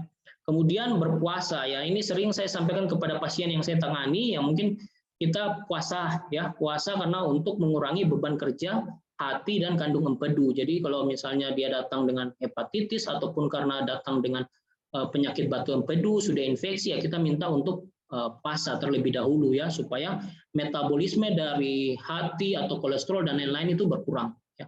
Kemudian ini untuk pemilihan jenis makanan ya, ini untuk karbohidrat bisa dilihat ya, sebaiknya mungkin konsumsi yang sehat ya, oatmeal, roti gandum atau nasi merah ya. Mungkin kalau misalnya tidak ada makanan seperti ini, oatmeal, roti gandum di rumah, mungkin bisa makan nasi putih tapi jangan terlalu berlebihan ya. Bisa diimbangi juga dengan mungkin ganti dengan ubi-ubian ya, bisa, itu kan sumber karbohidrat. Kemudian protein bisa telur, tahu, tempe, ikan ya, dan selanjutnya. Kemudian sumber lemak ya, bisa asam lemak omega 3 ya, biji rami ya, chia seed itu baik ya. Vitamin D yang mengandung vitamin D karena memang makanan-makanan seperti omega 3, vitamin D ini membantu juga untuk proses pemulihan, membantu juga untuk daya tahan tubuh. Jadi daya tahan tubuh hati khususnya melawan infeksi ya. Kemudian buah-buahan yang mengandung antioksidan ya, seperti apel, alpukat ya, ini baik ya. Buah bit juga itu baik untuk liver ya, untuk penyakit hati. Kemudian sayuran hijau seperti bayam, wortel, kembang kol bisa ya. Kemudian kacang-kacangan, kacang hijau, kedelai, kenari, almond silakan ya. Kemudian seperti madu, teh herbal, bawang putih, jahe, kunyit, temulawak ini baik ya. Jadi baik untuk proses pemulihan dari penderita penyakit hati ya. Jadi ataupun memang untuk pencegahan juga bisa ya. Jadi kayak jahe, kunyit, temulawak ini, bawang putih bisa kayak dicampur gitu, dibikin jus ya, monggo ya diminum. Kemudian hindari konsumsi garam berlebih, hindari minuman bersoda atau tinggi gula, berlemak-lemak ya, ataupun memang makanan tinggi kandungan besi, karena memang pada hati kita tahu memang dia juga proses metabolisme besi di hati, tetapi pada kondisi penyakit-penyakit hati ataupun kondisi terkait seperti hemosidorosis karena penumpukan besi yang terlalu berlebihan, ini usahakan dihindari makanan tinggi kandungan besi ya. Kemudian seperti daging-daging misalnya itu sebaiknya tidak usah dimakan ya, dihindari. Kemudian produk susu rendah lemak bisa ya, karena memang carilah produk susu yang mengandung asam amino ya, ini BCAA ya, artinya asam amino rantai cabang yang kan jadi asam amino ada esensial dan non esensial. Jadi yang esensial ini yang leusin, isoleusin dan valium ini yang tidak bisa dibentuk oleh tubuh, sehingga memang asam amino ini sangat penting untuk proses pemulihan dari penderita penyakit hati ya. Bisa konsumsi yogurt juga. Kemudian ini yang saya coba cari, saya buka-buka beberapa jurnal, ternyata kalau kita pelajari bahwa temulawak atau kujit ya, ini mengandung zat yang namanya kurkumin ya. Kemudian juga daun kelor ya, yang kanan atas ini mengandung Moringa oleifera. Kemudian di bawahnya ada vitamin D dan asam lemak omega 3 yang ternyata sangat penting bagi penderita penyakit hati ya. Proses pemulihannya ataupun pencegahannya bisa. Ya, kita akan pelajari lebih lanjut bahwa ini kita lihat ya satu-satu, karena ada 3 zat yang saya coba bagikan ke Bapak Ibu. Jadi ada kurkumin ya, terdapat di temulawak dan kunyit, kemudian ada daun kelor, Moringa oleifera ya, kemudian ada vitamin D dan asam lemak omega 3. Ini ketiga zat yang baik ya dikonsumsi ya. Nah, kita lihat bahwa ada jurnal yang saya coba cari di mana mereka meneliti efek dari kurkumin ya, temulawak ataupun kunyit tadi ya, terhadap penyakit hati, khususnya sirosis. Jadi mereka melihat bahwa pada pasien yang diberikan konsumsi kurkumin ya, dengan pasien yang tidak, mereka mendapati bahwa terjadi perubahan yang signifikan terhadap histopatologi. Jadi mereka punya hapusan PA ataupun pencitraan dari CT scan ataupun MRI. Bahkan di biopsi begitu, ketika dikonsumsi oleh kurkumin, maka kurkumin ini dapat mengembalikan atau memulihkan proses hati yang sudah mengalami kerusakan, ya, dibandingkan dengan pasien yang tidak konsumsi kurkumin. Jadi mereka lihat di sini bahwa terdapat signifikan perubahan yang signifikan terkait level fibrosis, ya, jadi kerusakan hati yang lanjut dengan inflamasi atau peradangan pada pasien yang diberikan kurkumin. Jadi ketika mereka lihat hasil biopsi dengan pencitraan MRI ataupun CT scan, ternyata ada perubahan yang bermakna, ya.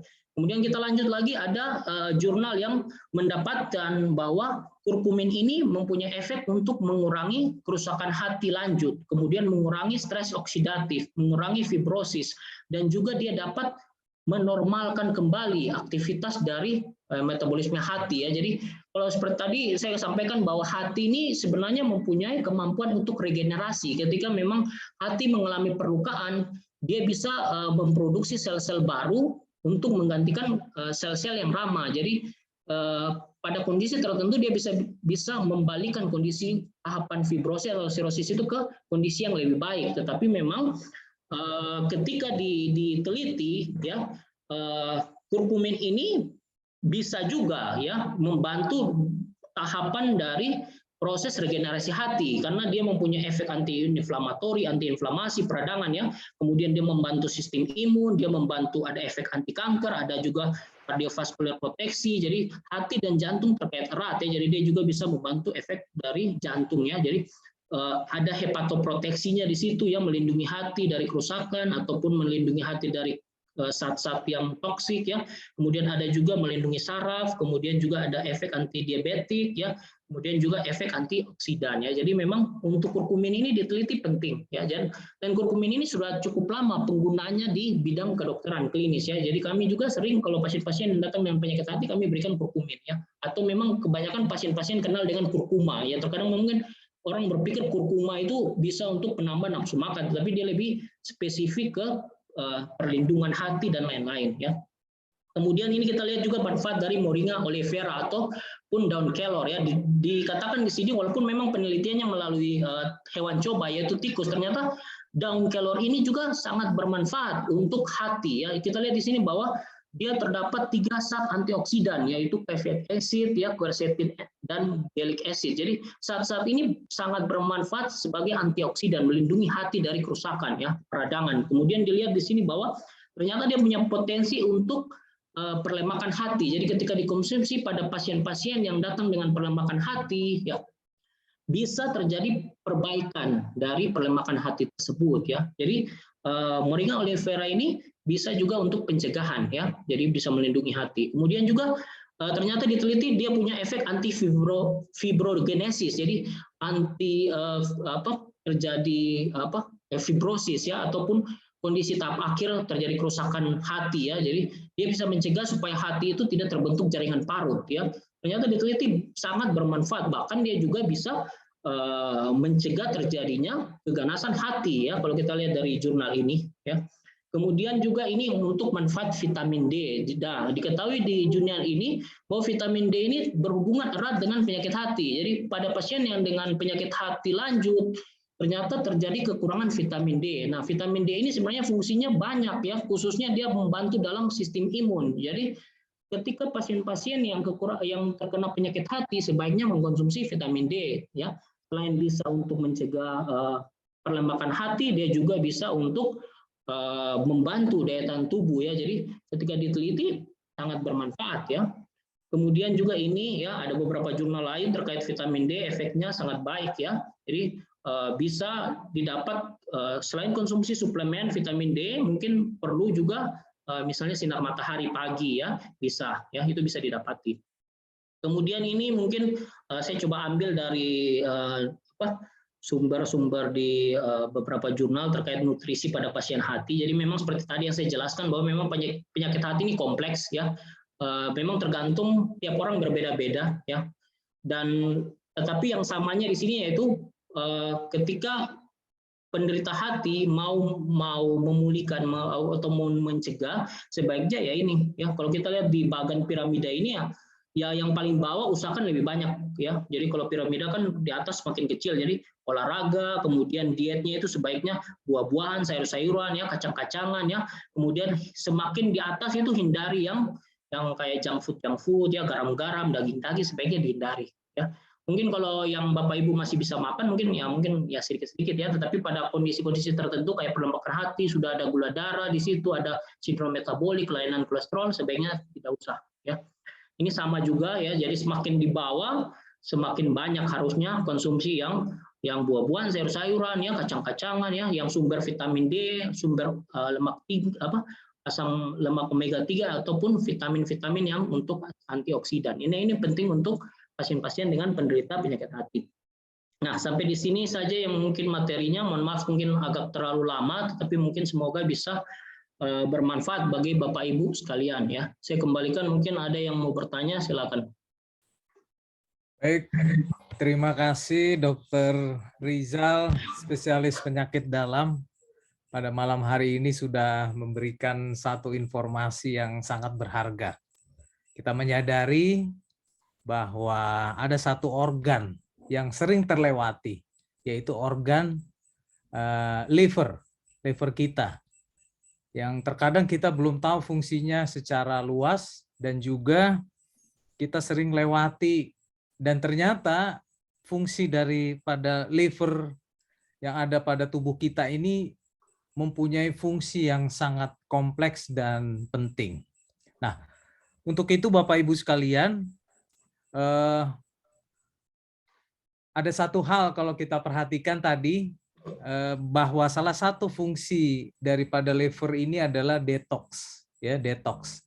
Jadi dia menghancurkan toksin-toksin yang diterima oleh tubuh.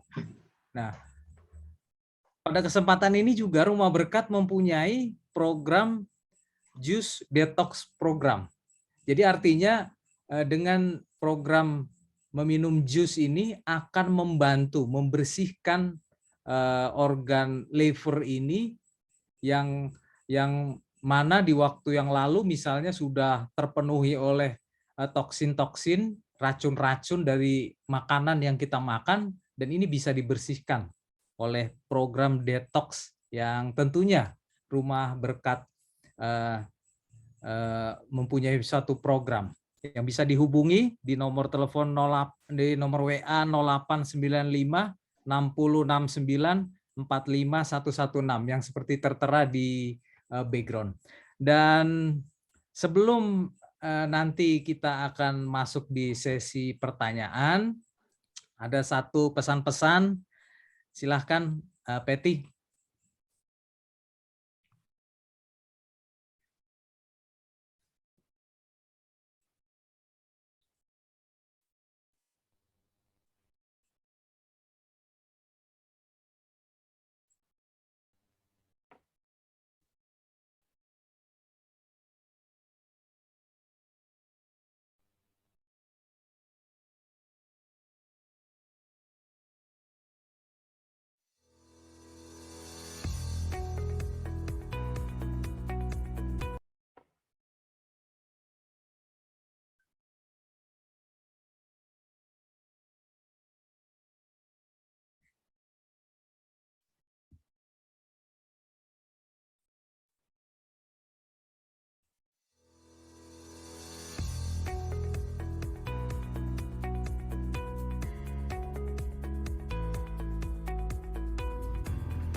Berkomitmen untuk menyediakan pelayanan yang terbaik bagi pelanggan kami Rumah Berkat menyediakan berbagai macam makanan sehat.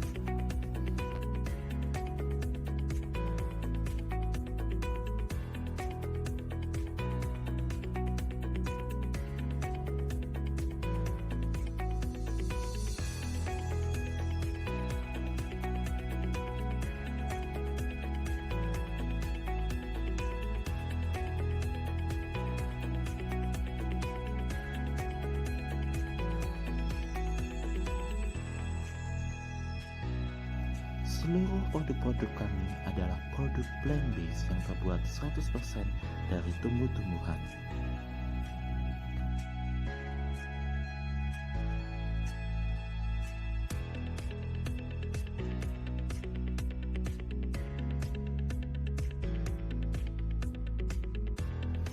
Kami juga menyediakan berbagai macam pilihan produk, baik lokal maupun impor.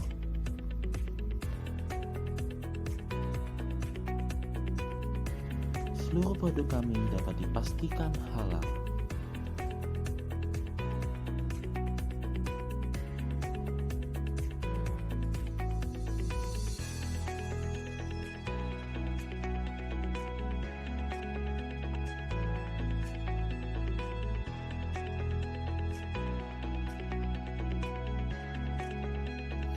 Seluruh produk-produk kami merupakan produk-produk pilihan, sehingga apa yang kami berikan kepada pelanggan kami merupakan produk dengan kualitas terbaik.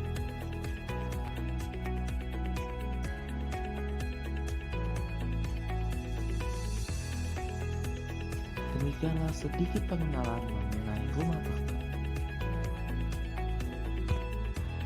Rumah Berkat, your healthy lifestyle partner.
Baik, itu sekilas pesan-pesan tadi dari Rumah Berkat, dan juga Rumah Berkat juga menyediakan kunyit bubuk ya, kunyit dalam kering dalam bubuk, dan juga Rumah Berkat menyediakan roti gandum, nasi merah, tahu, dan chiaseed. Seperti yang tadi Dr. Rezal jelaskan, kira-kira makanan-makanan apa yang dapat menjaga vitalitas ataupun kesehatan daripada organ liver kita.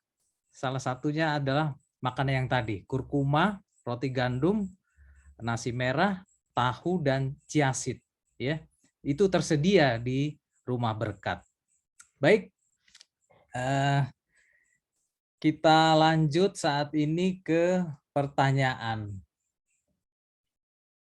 Kelihatannya masih belum ada pertanyaan di kolom chat, tapi sebelum itu sebelum nanti teman-teman sahabat Rumah Berkat akan memberikan pertanyaan, ada yang saya mau tanyakan, Dr. Rizal, langsung aja.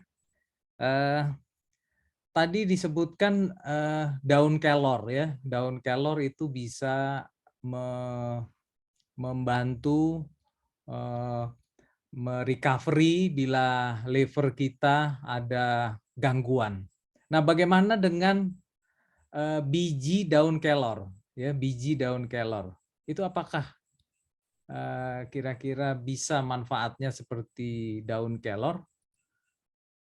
Baik, terima kasih pertanyaan Dr. Winson. Jadi memang beberapa jurnal ya penelitian yang jadi daun kelor ini memang kalau di negara Indonesia sendiri ya di kita memang sering ya. Jadi kalau misalnya masyarakat ada yang menjadikan memang obat ya.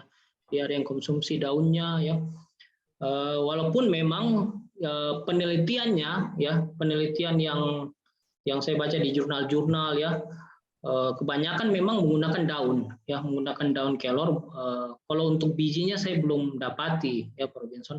Hanya memang sebenarnya penelitiannya terkait daun kelor manfaatnya terhadap penyakit hati juga atau proses pemulihannya juga ini masih sebatas penelitian terhadap hewan coba ya belum masuk ke tahap klinis. Beda dengan kurkumin. Kalau kurkumin itu penelitiannya sudah lama dan dia sudah masuk di tahap klinis, sudah banyak penelitian hasil-hasil riset yang memang meneliti memang manfaatnya sangat baik ya pada hati. Untuk Moringa oleifera atau daun kelor sendiri dia masih sebatas penelitian hewan coba ya.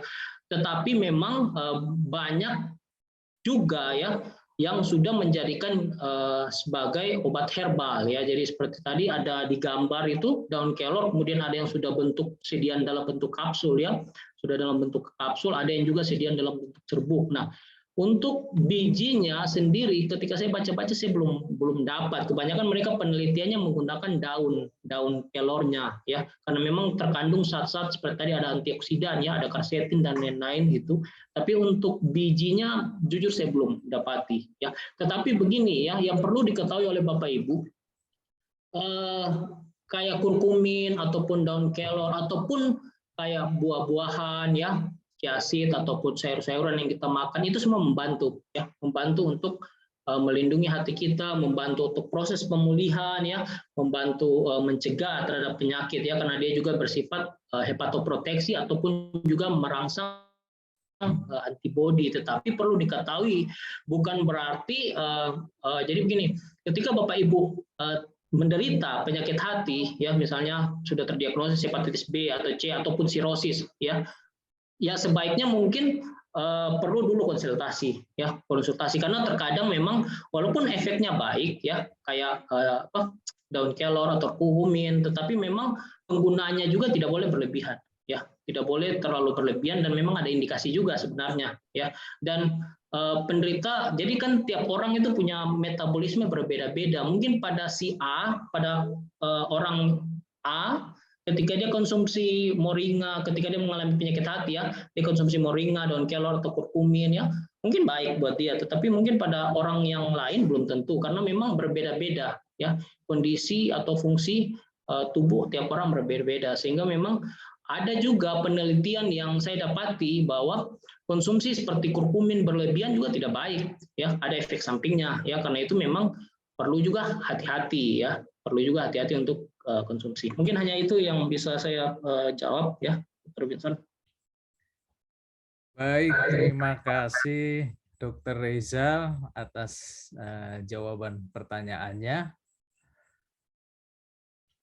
Saat ini ada satu pertanyaan Dr. Rizal, saya bacakan ya dari Ibu Caroline. Tadi dikatakan bisa terjadi pada orang hamil dan tadi dikatakan dengan detox. Pertanyaannya apakah ibu hamil atau ibu yang baru melahirkan bisa didetox atau yang kita kenal 3-day cleansing? Terima kasih sebelumnya. Baik, terima kasih pertanyaannya Ibu. Jadi begini, memang yang tadi yang saya jelaskan, memang untuk yang kalau nggak salah ya, yang untuk penyakit hati biasanya memang faktor risiko khusus ya pada ibu hamil, yaitu memang pada batu empedu ya. Jadi memang pada batu empedu itu ketika hormon-hormon estrogen meningkat ya, hormon-hormon kehamilan itu meningkat, dia justru meningkatkan proses pencernaan asam empedu ataupun kolesterol yang tinggi, sehingga lebih mudah untuk menyebabkan batu empedu ya.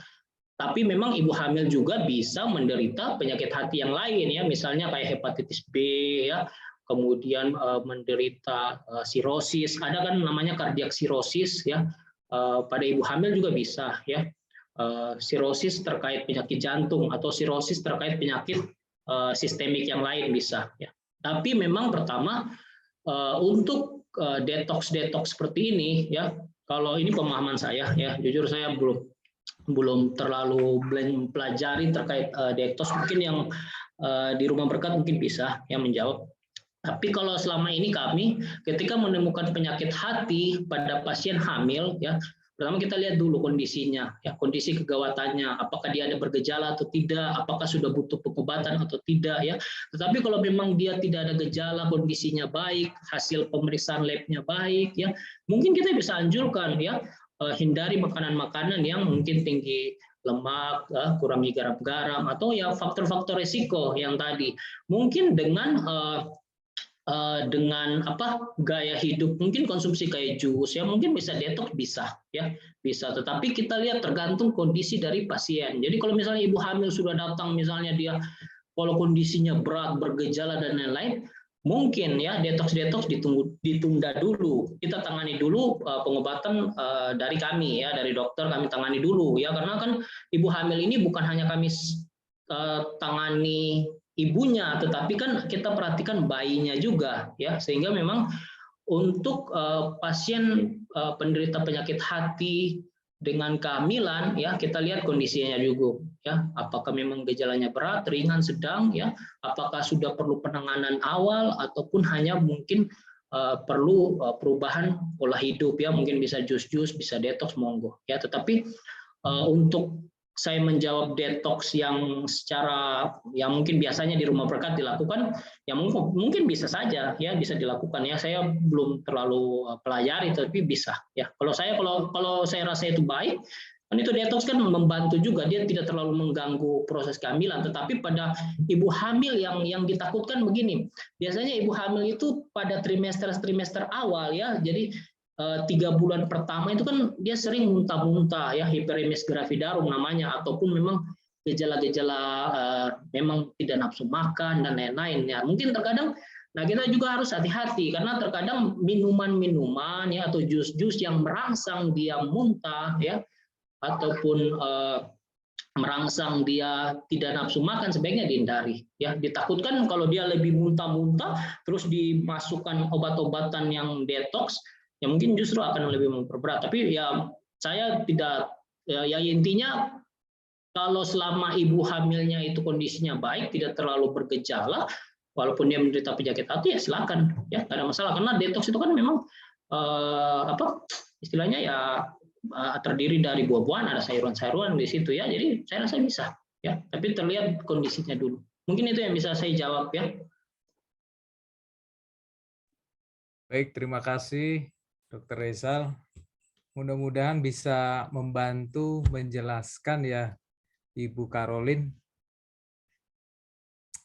Pertanyaan berikutnya adalah dari Ibu Pesik, menanyakan, mau tanya dok tentang fatty liver. Gejalanya pada pasien itu gimana dan apa penyebabnya, dan bagaimana mengobatinya, bahkan pencegahannya. Terima kasih. Ya baik, terima kasih pertanyaannya Bu. Ini mungkin saya coba share lagi. Ini kelihatan ya Pak Robinson? Ya, terlihat jelas. Jadi memang tadi saya sudah jelaskan terkait perlemakan hati ya. Jadi memang perlemakan hati ini umum dialami ya, apalagi pada orang-orang dengan obesitas ya, faktor risiko seperti diabetes, adanya diabetes atau sindrom metabolik dan lain-lain ya. Nah, perlemakan hati ini ya, gejalanya mungkin pasien datang tidak ada gejala, ya biasanya paling sering asimptomatik, ya. Sebenarnya gejalanya itu bisa jadi ya mungkin ya pada tahap lanjut baru dirasakan ya. Gejalanya bisa lemah, rasa mengganjal di perut, rasa tidak nyaman, tapi kebanyakan pasien mungkin berpikir ini mungkin karena kecapean, kurang istirahat ya. Jadi mungkin gejala-gejala biasa yang mungkin dengan istirahat, mungkin dengan makan baik ya. Mohon izin dok, mohon izin full screen. Oh, full screen ya. Ya, terima kasih. Oke. Mohon maaf ya. Jadi memang seperti tadi saya jelaskan ya, ini bisa dilihat ya. Jadi perlemakan hati ini umum ya, paling sering memang pada orang-orang dengan faktor risiko kegemukan, obesitas ya, ataupun punya darah tinggi, ataupun punya dislipidemia, sindrom metabolik ya. Jadi kolesterolnya tinggi, kemudian ada resistensi insulin, ada diabetes dan lain-lain ya. Itu yang perlu hati-hati pertama ya. Itu yang perlu ya. Jadi sebaiknya pada pasien-pasien tersebut sebaiknya ya coba di check up ya.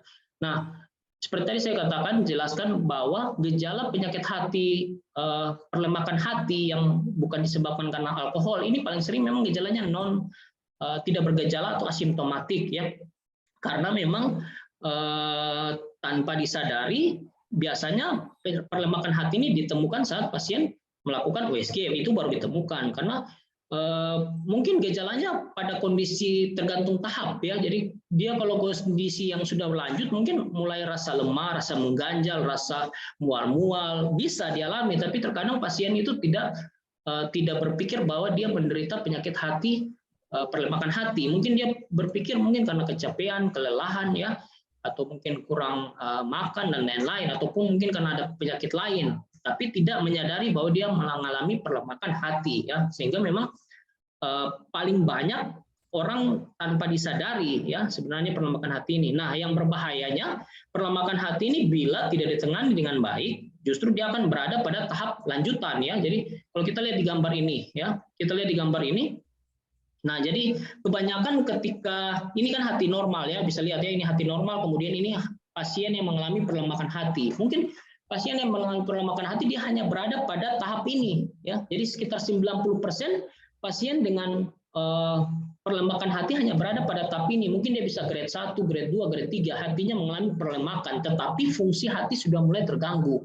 Tetapi bila tidak ditangani, ada faktor risiko yang semakin meningkat ya, misalnya dia sudah ada diabetes di situ, ada dislipidemia, ada risiko stres dan lain-lain, justru dia akan bisa berada pada tahap lanjutan ya. Jadi hati mengalami peradangan, mengalami fibrosis, jadi mengalami kerusakan yang terus-menerus. Nah, hati memang mempunyai kemampuan regenerasi. Jadi ketika ada perlukaan, ada kerusakan, dia bisa meregenerasi. Jadi dia bisa mengembalikan fungsinya atau sel-sel hatinya menjadi lebih baik. Tapi kalau kondisinya terus-menerus, dia mengalami perlukaan, dia akan jatuh ke tahap ini ya, fibrosis ya. Jadi ke tahap sirosis, bahkan bisa menjadi tahap keganasan ya. Jadi kita lihat ini ya, di kiri bawah ini Bu ya, yang tadi Ibu.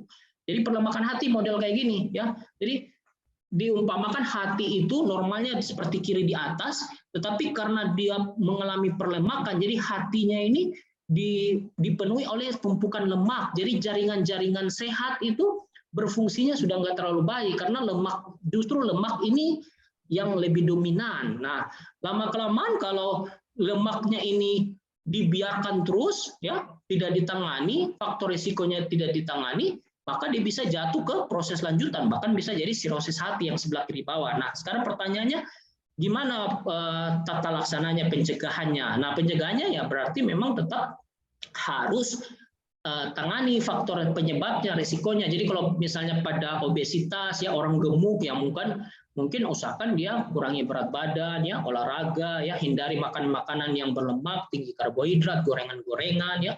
Usahakan ya gaya hidup sehat ya, hindari stres juga karena itu berpengaruh juga ya.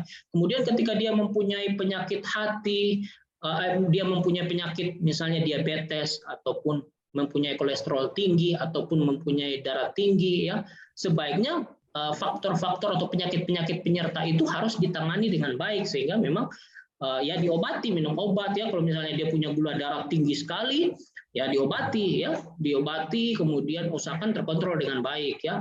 Kemudian kalau dia punya tekanan darah tinggi ya diobati juga ya. Jadi kompleks sebenarnya. Jadi tata laksana dan penyakit perlemakan hati ini tidak berdiri sendiri, tetapi memang ada nantinya akan dilihat ya, ternyata dia punya faktor risiko ini, oh ternyata dia punya faktor risiko yang memperberat yang ini. Jadi tidak hanya melulu terkait pola hidup ataupun obat-obatan, tapi ada faktor-faktor yang nanti kita lihat ya, kami sebagai dokter lihat, oh ini ternyata resikonya perlemakan hati dari ini, ada ya, nanti dilihat ya.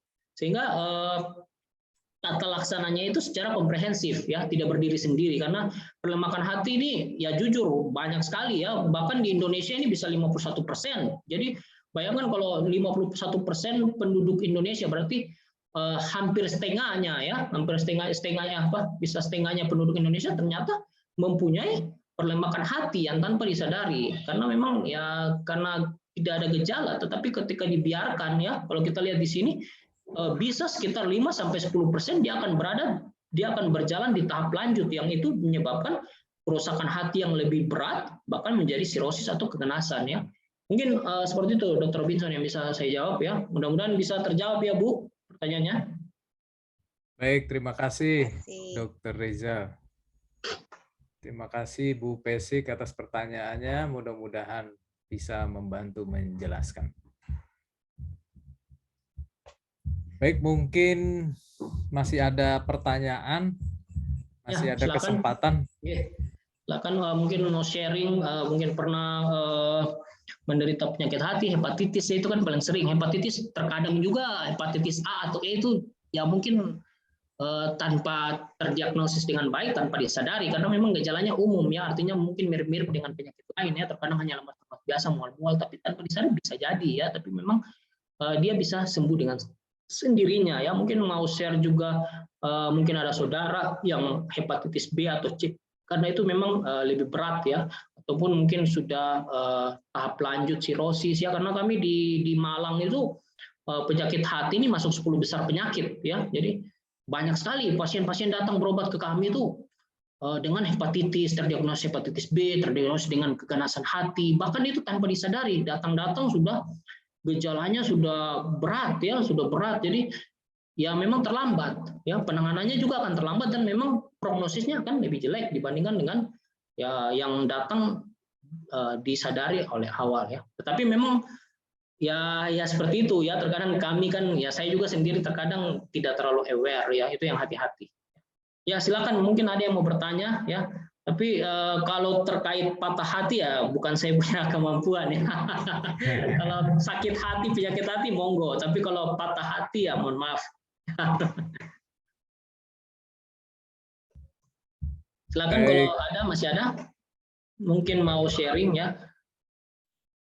Kalau sebelumnya terkait penyakit lambung ya mungkin banyak ya, karena penyakit lambung itu kan umum ya sebelumnya. Tapi kalau penyakit hati ya mungkin ya agak sulit, karena jarang orang peduli gitu. Bukan peduli sih, tapi jarang terlewatkan ya mungkin ya. Silakan. Baik. Ada satu pertanyaan ini dari Ibu Pesik lagi menanyakan tentang pemeriksaan fungsi hati. Ditanya lagi berapa kali kira-kira setahun untuk pemeriksaan fungsi hati ini. Terima kasih. Jadi begini ya, sebenarnya bukan hanya masalah fungsi hati yang diperiksa ya. Jadi kalau misalnya kita mau medical check up ya, bila tidak ada faktor risiko, bila dia tidak punya faktor risiko yang bermakna ya, misalnya darah tinggi atau gula darah ya, mungkin Ibu Pesik misalnya ya tidak ada penyakit-penyakit penyerta yang lain, hanya suka mau periksa, bisa tiap 6 bulan sekali. Itu pun pemeriksaan bukan hanya terkait fungsi hati, bisa mungkin darah lengkap lah diperiksa ya, fungsi ginjal juga diperiksa, gula darah juga diperiksa, kolesterol juga diperiksa ya. Sebaiknya lebih aware ya, lebih waspada, karena terkadang kelemahan orang Indonesia yaitu ya, mungkin karena terkait saya nggak tahu ya, mungkin mungkin karena malas ke rumah sakit atau karena biaya atau lain-lain, tapi sebenarnya ya sudah mulai sekarang kita terbiasa untuk melakukan pemeriksaan dini ya, medical check up ya. Ada yang menyarankan 3 bulan sekali bila dia mempunyai faktor risiko ya. Jadi misalnya kalau pada orang yang sudah ada darah tinggi, gula darah atau risiko diabetes ataupun kolesterol tinggi ya, ataupun ada gejala-gejala yang dia tanpa dia sadari mungkin mual-mual, lemas ya, ada nyeri-nyeri, perasaan tidak nyaman di daerah perut kanan atasnya ya, di daerah sekitar hati, silakan diperiksa, itu lebih baik ya dibandingkan dengan orang yang mungkin merasa ada keluhan tapi dia bisa mungkin karena dia butuh istirahat, dia mungkin dia hanya minum jus saja dia rasa lebih baik. Nah, itu yang berbahayanya di situ ya, apalagi pada orang-orang yang faktor risiko, misalnya pekerja di bidang kesehatan biasanya tertusuk jarum ya, ataupun yang mungkin seks bebas ya, berisiko tinggi kan itu. Nah, itu yang perlu hati-hati, sebaiknya disarankan tiap 3 bulan ya, walaupun dia tanpa gejala. Tapi kalau misalnya pada orang-orang yang tidak mempunyai faktor risiko, baik-baik saja, sehat-sehat, tapi hanya ingin mau periksa, sebaiknya bisa 6 bulan sekali ya. Itu pun pemeriksaannya tidak hanya melulu fungsi hati ya, fungsinya SGWT, kan fungsi hati ada SGWT, SGPT itu dulu yang awal. Tetapi kalau memang mau bisa periksa USG, monggo silakan ya. Memang terkadang kami sebagai dokter juga tidak serta-merta ketika pasien mau check up kita periksakan semua banyak-banyak, enggak juga, enggak seperti itu ya. Kita akan melihat dulu dari sisi apakah keluhannya ataupun kebutuhannya untuk pemeriksaan check up ya. Tetapi yang umum itu biasanya, yang setahu saya yang umum yaitu pemeriksaan tekanan darah, gula darah, fungsi hati, fungsi ginjal, darah lengkap dulu, itu yang paling umum ya. Jadi kalau asam urat misalnya atau kolesterol itu yang umum. Karena kalau misalnya mengalami sudah ada kelainan di pemeriksaan tersebut yang awal-awal yang umum itu, nah itu sudah mulai hati-hati ya. Jadi ketika diperiksa fungsi hatinya sudah mulai terganggu, atau fungsi ginjalnya, ataupun gula darahnya, ataupun tekanan darah tingginya, ataupun asam uratnya, nah itu yang usahakan mulai aware ya. Jadi mulai perubahan gaya hidup ya, itu yang harus diperhatikan ya. Mungkin begitu ya yang bisa saya jawab, mudah-mudahan dapat terjawab dengan baik ya. Terima kasih Dr. Rizal atas pertanyaannya. Mudah-mudahan bisa membantu menjelaskan kepada Ibu Pesik ya. Dan masih ada satu pertanyaan lagi, Dr. Rizal, masih bisa ya? Ya, silakan. Kira-kira obat-obat apa yang dapat mengganggu fungsi hati? Pertanyaan dari Pak Yongki, sahabat Rumah Berkat.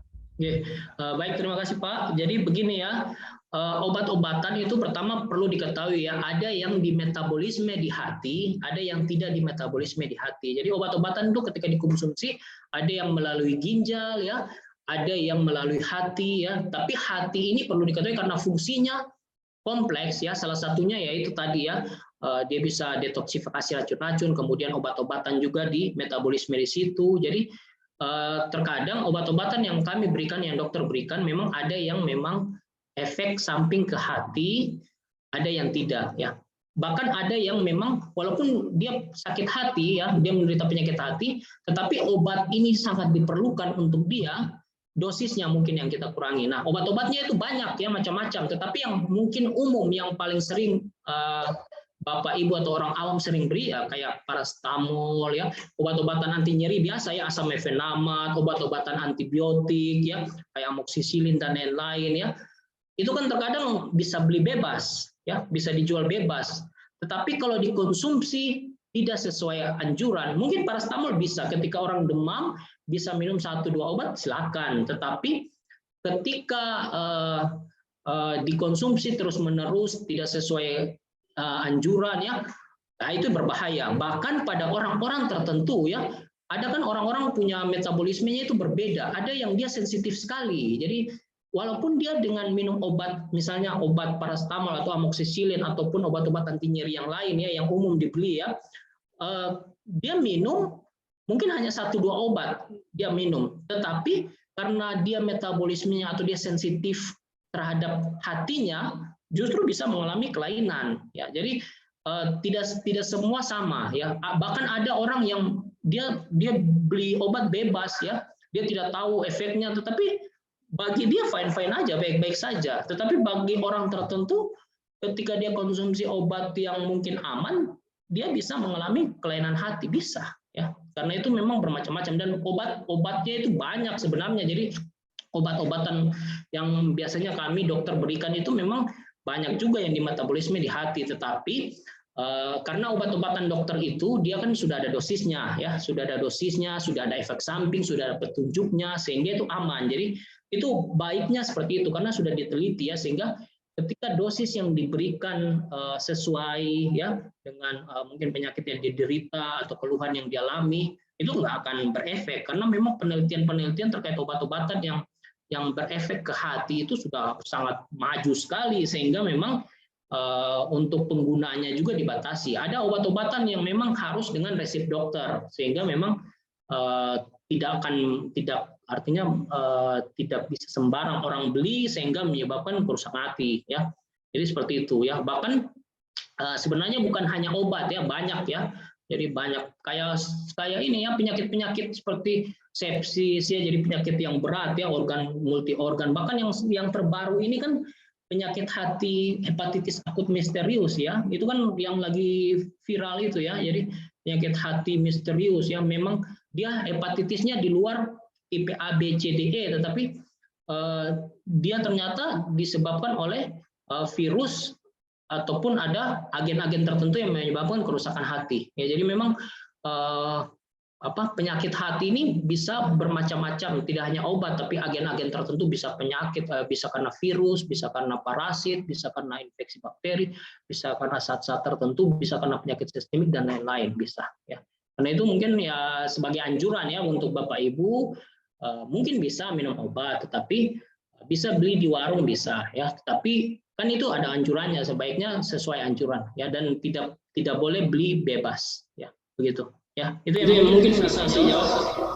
Ya. Terima kasih, dokter. Ya, terima kasih, Pak. Ya. Baik, terima kasih Dr. Reza. Terima kasih Pak Yongki atas pertanyaannya. Dan mungkin masih ada pertanyaan. Baik, kalau tidak ada, karena waktu juga sudah menunjukkan pukul 8:46, mungkin kita akhiri seminar Rumah Berkat pada malam hari ini, dan tentunya kita berterima kasih sahabat Rumah Berkat pada malam hari ini kepada Dr. Rezal Manugan, spesialis penyakit dalam. Kami juga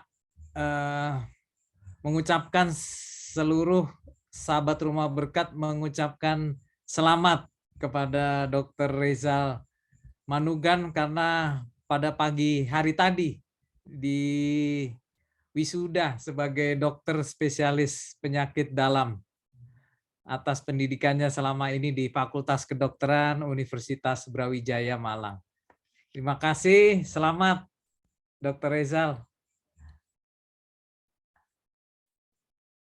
Ya, dan sahabat Rumah Berkat, sesuai dengan pesan-pesan tadi, kami juga mengingatkan kepada sahabat-sahabat Rumah Berkat untuk acara cooking class, ya, dengan tema burrito, ya, satu makanan yang sehat juga, tanpa digoreng, juga tanpa bumbu-bumbu penyedap, ya, dan sangat menarik sekali ini yang akan berlangsung pada tanggal 25 September pukul 19 atau jam 7 malam. Jadi hari Minggu depan, hari Minggu 1 minggu ke depan itu pada pukul 19 malam. Untuk keterangan lebih lanjut pendaftaran bisa hubungi nomor WA Rumah Berkat 0895 6069